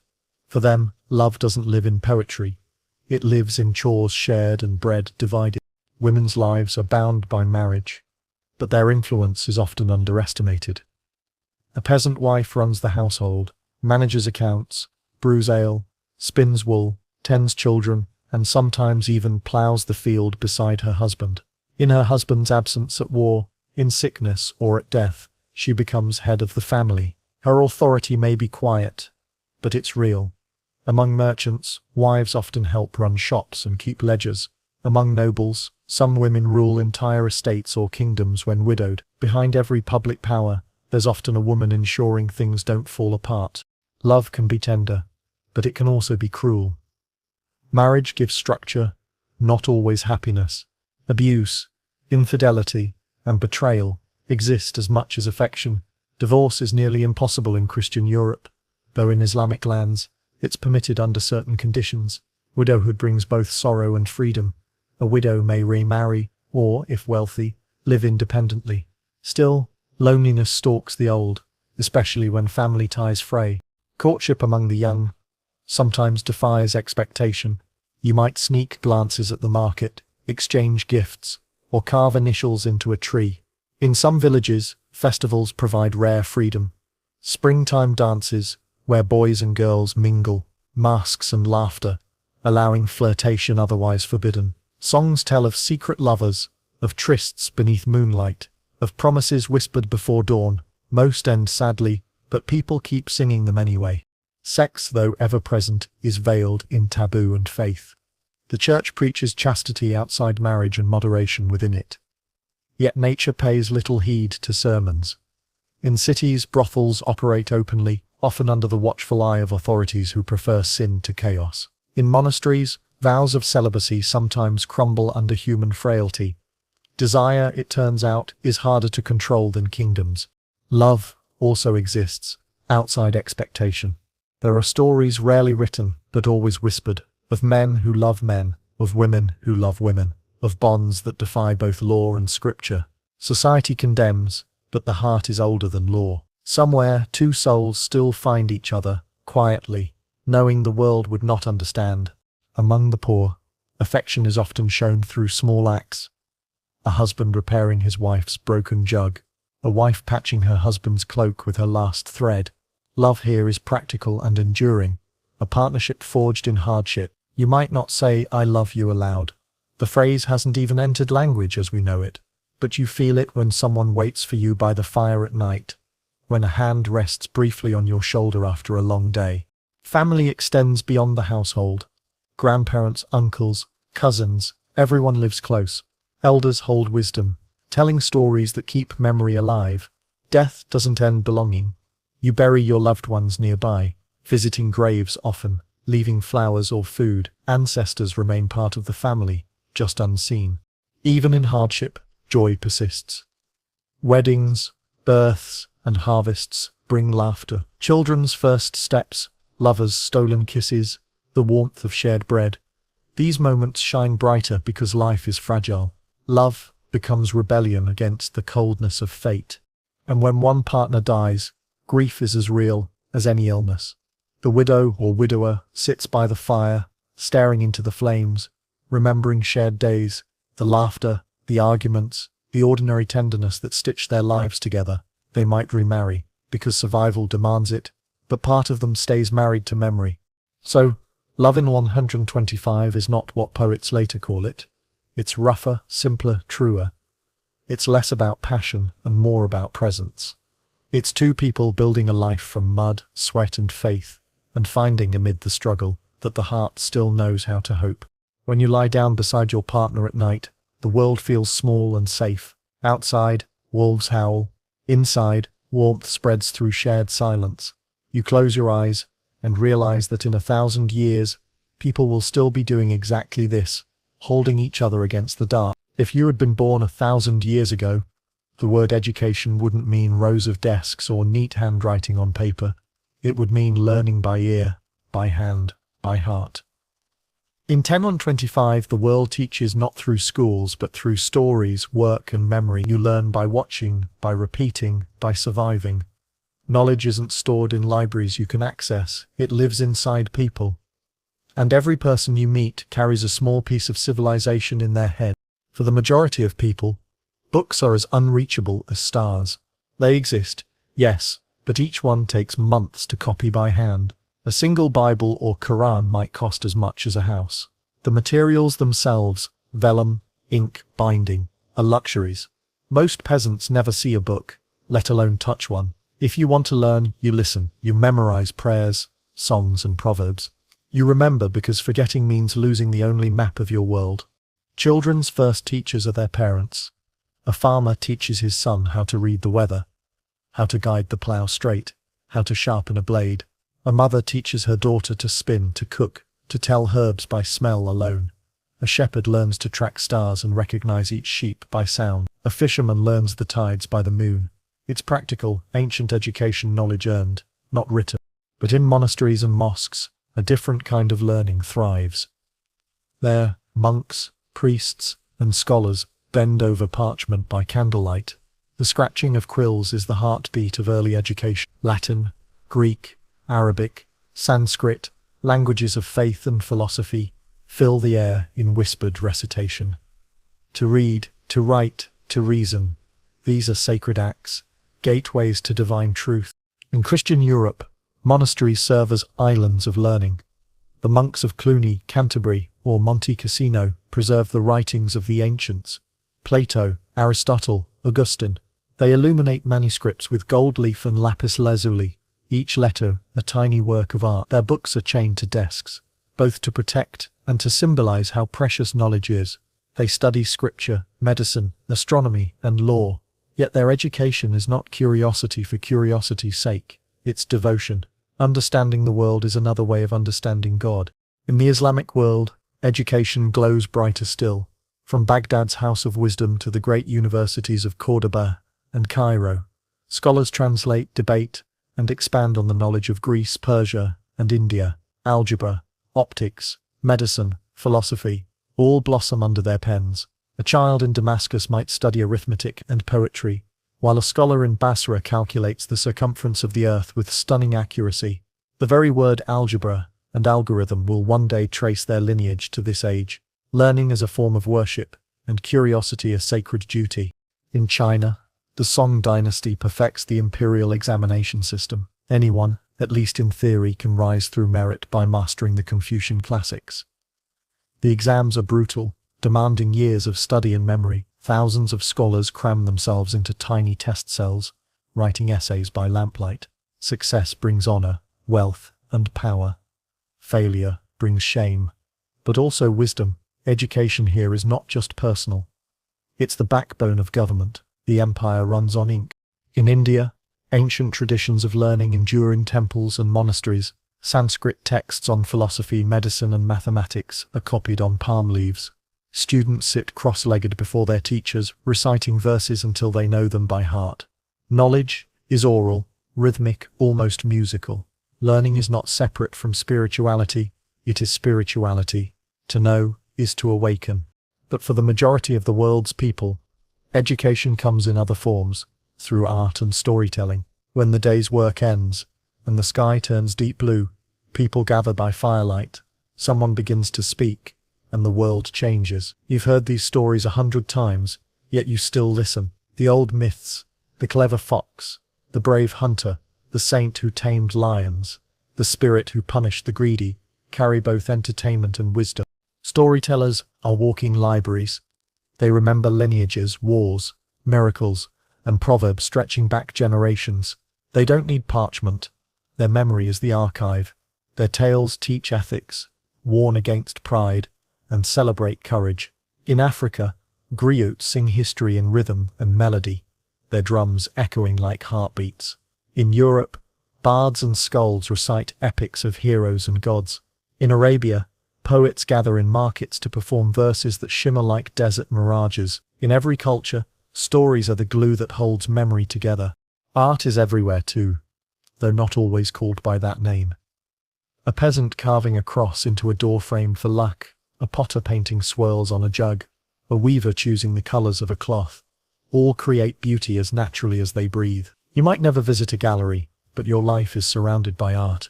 Illuminated manuscripts glowing in monasteries, mosaic tiles in mosques, statues of gods and kings in temples.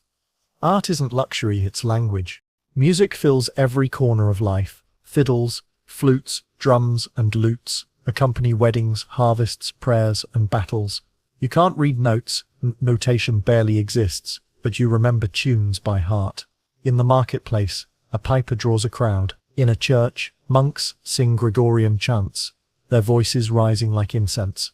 In a caravan, a drummer keeps time for camels crossing the dunes. Music is rhythm, ritual, emotion. It bridges tongues and tribes. If you're lucky enough to live near a city, you might see miracles of architecture rising against the sky. Cathedrals begin to stretch upward, each stone laid in worship. In Islamic lands, domes and minarets shimmer with calligraphy, geometry, and light. In China, pagodas spiral heavenward, balanced like poems. In India, temple walls bloom with carvings so intricate they seem to breathe. Every culture builds its beliefs into its skyline. But the truest art is still the human voice. When the storyteller pauses before the fire and the children lean closer, you feel time fold. You're no longer in 1025. You're in every century that ever was. The words paint kingdoms, heroes, monsters, and miracles. Laughter rises, fear chills, wonder returns. For a moment, you remember that imagination is humanity's oldest gift. Education, art, and storytelling weave together to keep the world alive. Even those who can't read or write still know how to plant, heal, navigate, worship, survive. Knowledge doesn't belong to schools or scholars. It belongs to everyone who keeps asking questions. And though most people in 125 would never call themselves educated, their wisdom runs deeper than parchment. They know the stars, the soil, the seasons, and the fragile machinery of human hearts. As you lie by the fire tonight, you listen to the storyteller's voice fading into the night. The last embers glow red, like letters on a page you can't read, but somehow understand. Tomorrow you'll rise again, but the story will stay with you, just like it stayed with those before you, and will stay with those after. Because long before the classroom, before the pen and paper, before the internet or the press, there was only this: one person speaking, another listening, and the spark of knowledge leaping silently between them. You may think of law as a shield, something meant to protect, but in the year 1025, the law is more often a sword. Justice is raw, immediate, and deeply personal. There are no police, no lawyers, no prisons as you know them. The law lives in the voices of lords, priests, and elders. It's spoken, not written, and remembered in stories rather than statutes. Justice doesn't come from courts. It comes from power, custom, and the fear of retribution. If you live in a small village, crime is simple and close to home. Someone steals grain. Someone's cow wanders onto another's land. Someone strikes a neighbor in anger. There's no anonymity here.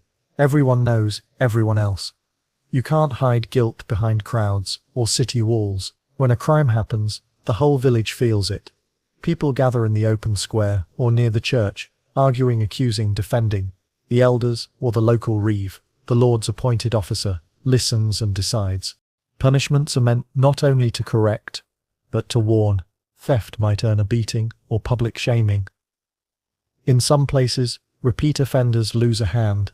A liar might wear an iron collar for a day. A drunkard be tied to a post. The point isn't fairness, it's fear. A world without locks or police needs deterrence more than justice. When you see the scars of a thief's missing fingers, you remember the lesson. Murder, of course, is different. In most regions, killing demands blood for blood. You can pay wergild, a man's price, if the victim's family accepts compensation, but if they refuse, vengeance rules. Feuds can last generations, entire families bound in cycles of revenge. The church preaches forgiveness, but forgiveness rarely survives hunger and pride. A feud becomes part of the landscape, as familiar as the hills. If you live under a feudal lord, justice belongs to him. He holds court in his hall, seated on a high chair with his knights and clerks beside him. You stand below, hat in hand, accused or pleading. The lord listens, or pretends to. If he's fair, you might walk away lighter in coin, but free. If he's cruel or bored, you might not walk away at all. The law is what he says it is. His word outweighs truth. The church, too, wields judgment. Sin and crime often blur together. To steal is both a moral and legal offense. To lie is a danger to the soul. Confession, repentance, and penance are the church's tools. You kneel, you confess, you pray, and you perform your punishment, fasting, pilgrimage, or charity. Spiritual courts handle matters like marriage, blasphemy, and inheritance. Their punishments sting the soul more than the body. But when the state and the church disagree, the results can be terrifying. Heresy, believing wrongly, becomes one of the gravest crimes imaginable. Questioning faith is seen as poisoning society. Punishment ranges from excommunication to execution. Fire is often the final verdict. In a world where belief defines life, doubt itself is treason. In cities, justice takes on a bureaucratic edge. Guilds enforce their own codes. Merchants settle disputes with contracts and witnesses. Markets post rules, fair weights, honest measures. Break them, and your reputation dies faster than your body. For the poor, though, justice is fickle. A noble who kills a peasant might pay a fine. A peasant who steals from a noble might hang. The scales of justice tilt heavily toward those with gold and title.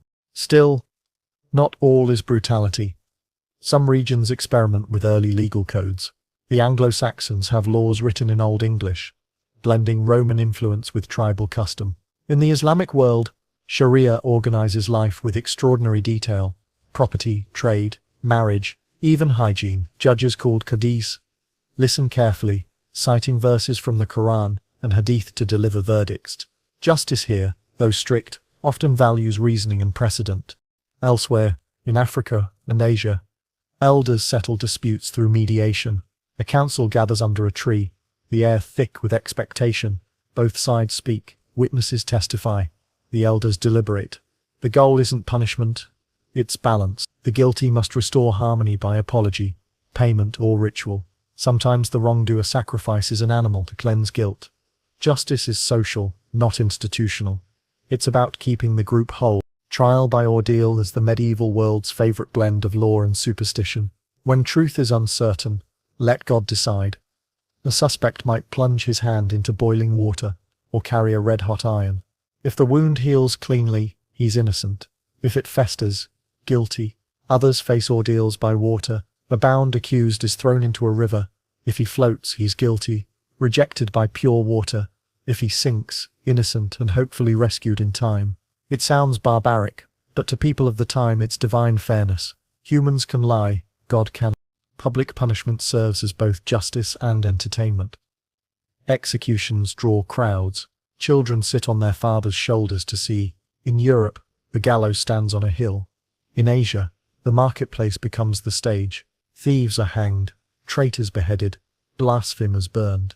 The condemned are paraded through the streets, their crimes shouted by the town crier.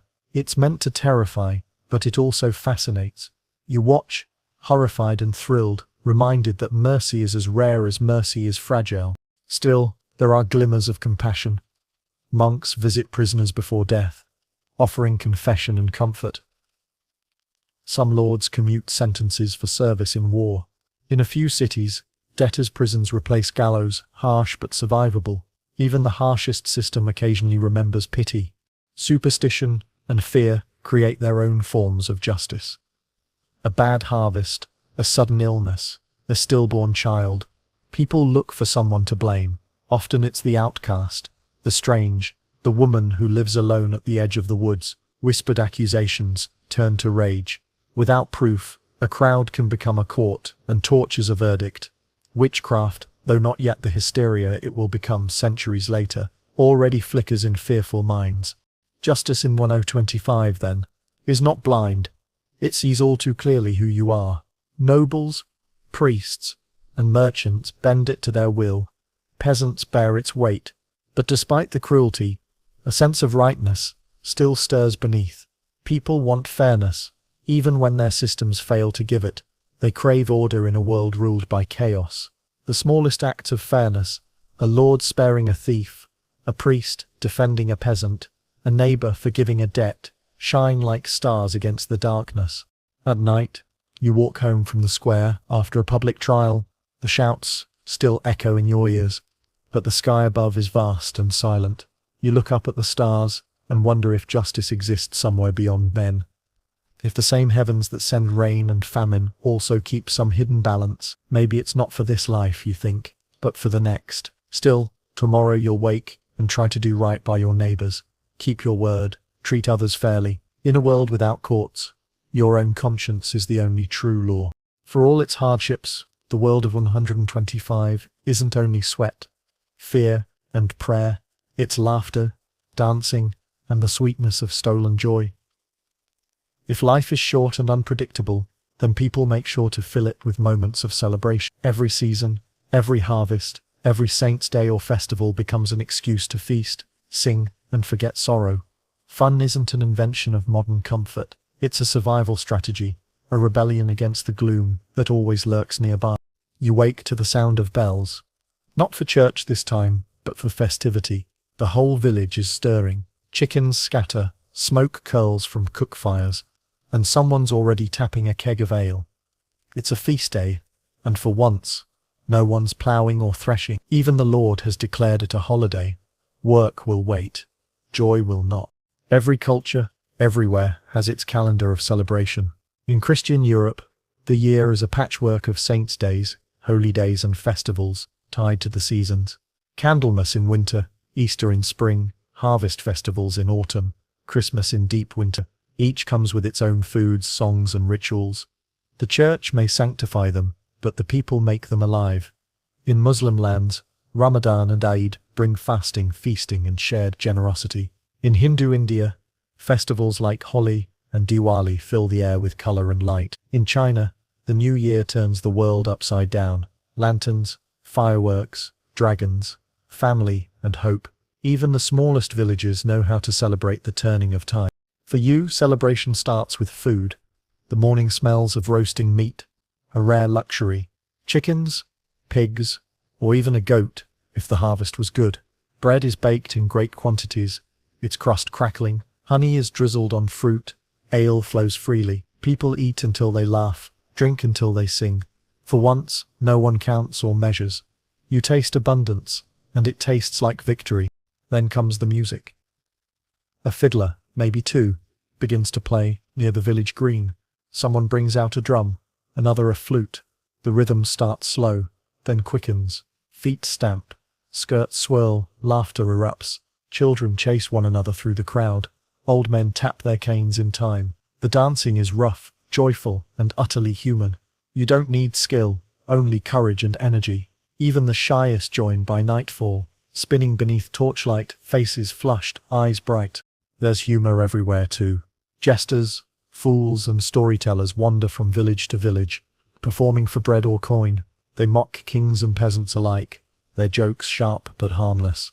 You laugh until your sides ache, grateful for the relief. In the Middle East, poets recite verses both holy and hilarious. In China, actors perform comedic skits in tea houses. In Europe, traveling troupes act out morality plays that teach lessons while making everyone giggle. Humor, like hunger, knows no class. Games fill the afternoon. Men test their strength in wrestling matches or tug of war. Children chase hoops and roll wooden balls. Women challenge each other to spinning races or riddles. In winter, people skate on frozen ponds, throwing snowballs with the same competitive spirit they bring to harvests. Bets are made. Pride is lost. Laughter never stops. For the wealthy, entertainment takes grander forms. In castles, musicians perform with harps and lutes, while nobles dine on silver plates. Minstrels sing of ancient heroes and doomed lovers. Jugglers toss knives. Trained falcons swoop through courtyards. Tournaments turn war into spectacle.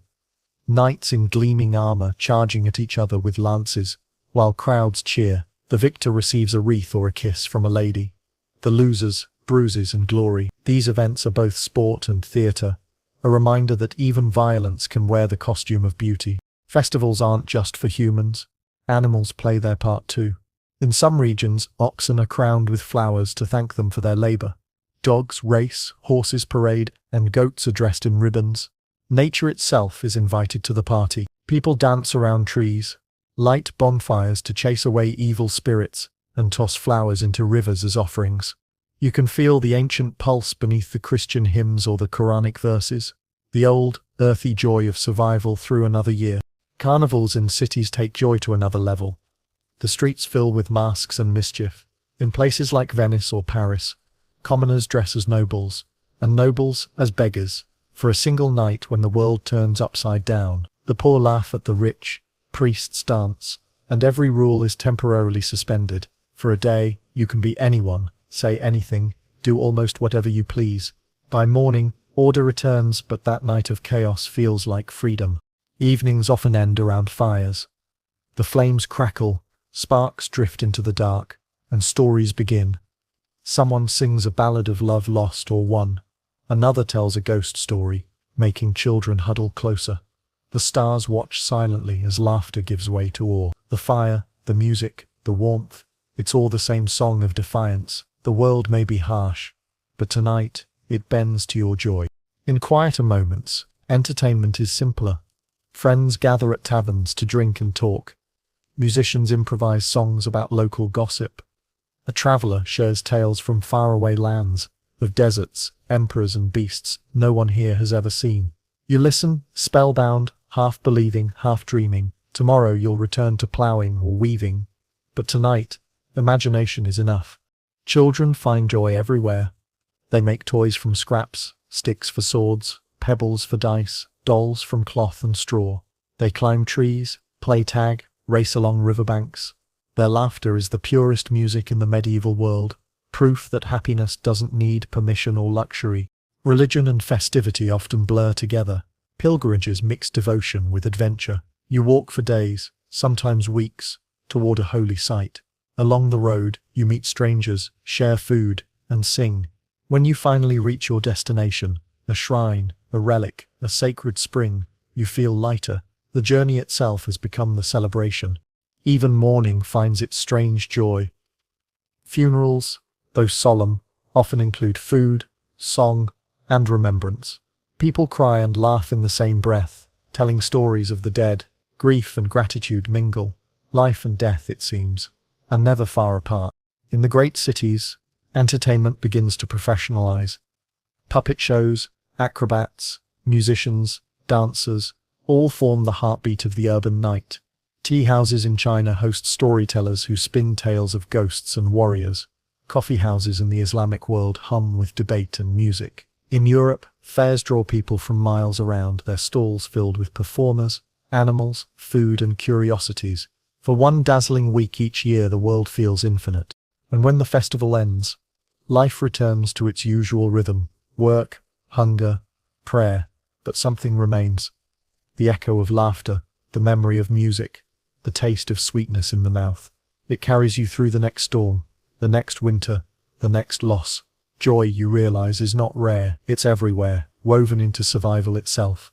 When night falls again, and the fields are silent, you lie beneath a sky so crowded with stars it looks like spilled salt. Somewhere, a distant fiddle plays the last song of the feast. You close your eyes, smiling faintly. The world is cruel, yes, but it dances anyway. The night is quiet now. The fires from the festival have burned low, and only the faint glow of embers flickers against the dark. You sit outside your home, whether it's a hut of straw, a wooden cottage, or a stone house near the city, and listen to the world breathe. The wind sighs through the trees. Somewhere, a dog barks once, then falls silent. The air smells of earth and ash, of life lived close to the soil. It's easy, in moments like this, to forget how hard life truly is. The day's labor, the taxes, the hunger, the fear of sickness, all fade beneath the hush of the night. You look up, and the stars spill endlessly across the sky. The same stars your ancestors once watched when they wondered who they were, and the same stars your descendants will someday watch, asking the same questions. Time moves differently here. There are no clocks, no calendars marked with deadlines. The rhythm of the world is the rhythm of your own heart. Sunrise and sunset, planting and harvest, birth and death. You measure years in seasons, and seasons in memories: when the river froze early, when the grain grew tall, when your first child was born. 1,000 years ago, time is not something to chase. It is something to endure. Yet beneath the simplicity, life is rich with meaning. Every gesture, lighting the fire, kneading bread, whispering a prayer, is part of a chain that stretches back through generations. You live not just for yourself, but as a link between the past and the future. Your ancestors taught you how to live. You teach your children the same. It's not history in books, it's history in blood and breath. The world of 125 feels smaller than the one you know now. But to those living it, it's vast. Oceans are mystery, mountains are myth, and every distant traveler is a messenger from another universe.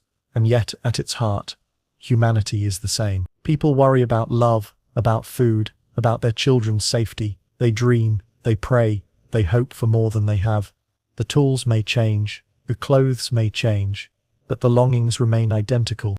As the years turn, the world changes slowly.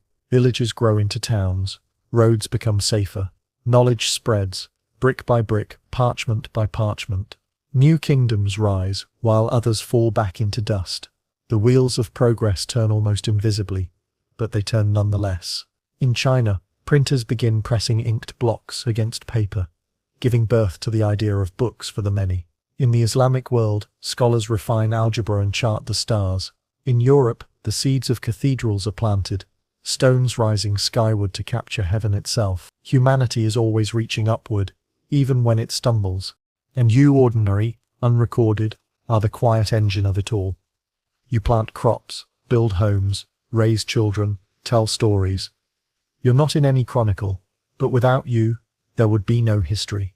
Kings are remembered for their wars, but it's your calloused hands that feed their armies. Monks are praised for their manuscripts, but but it's your tithes that buy their candles.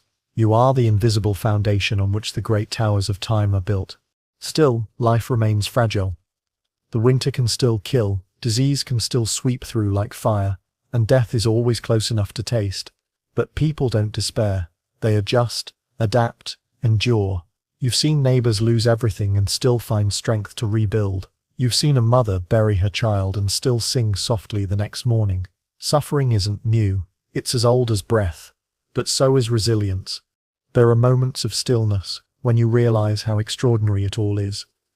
That in a world so harsh, there is laughter. That in a world so poor, there is beauty. You see it in the curve of pottery, the pattern of woven cloth, the flicker of candlelight across a loved one's face. Life is fleeting, but it insists on being beautiful. The older you grow, the more you see time not as a line, but as a circle. The same festivals, the same births and burials, the same stars wheeling above. It can feel repetitive, but also comforting. In that repetition lies the promise of continuity. Even if your name fades, something of you continues in your children, in your village, in the songs sung long after you're gone. You become part of the great hum of humanity that never truly stops. You think of how people will live 1,000 years from now, what tools they'll use, what gods they'll pray to, what stories they'll tell. You can't imagine their machines or their cities, but you know this much. They will still love, still mourn, still laugh. They will still look at the stars and wonder where they came from.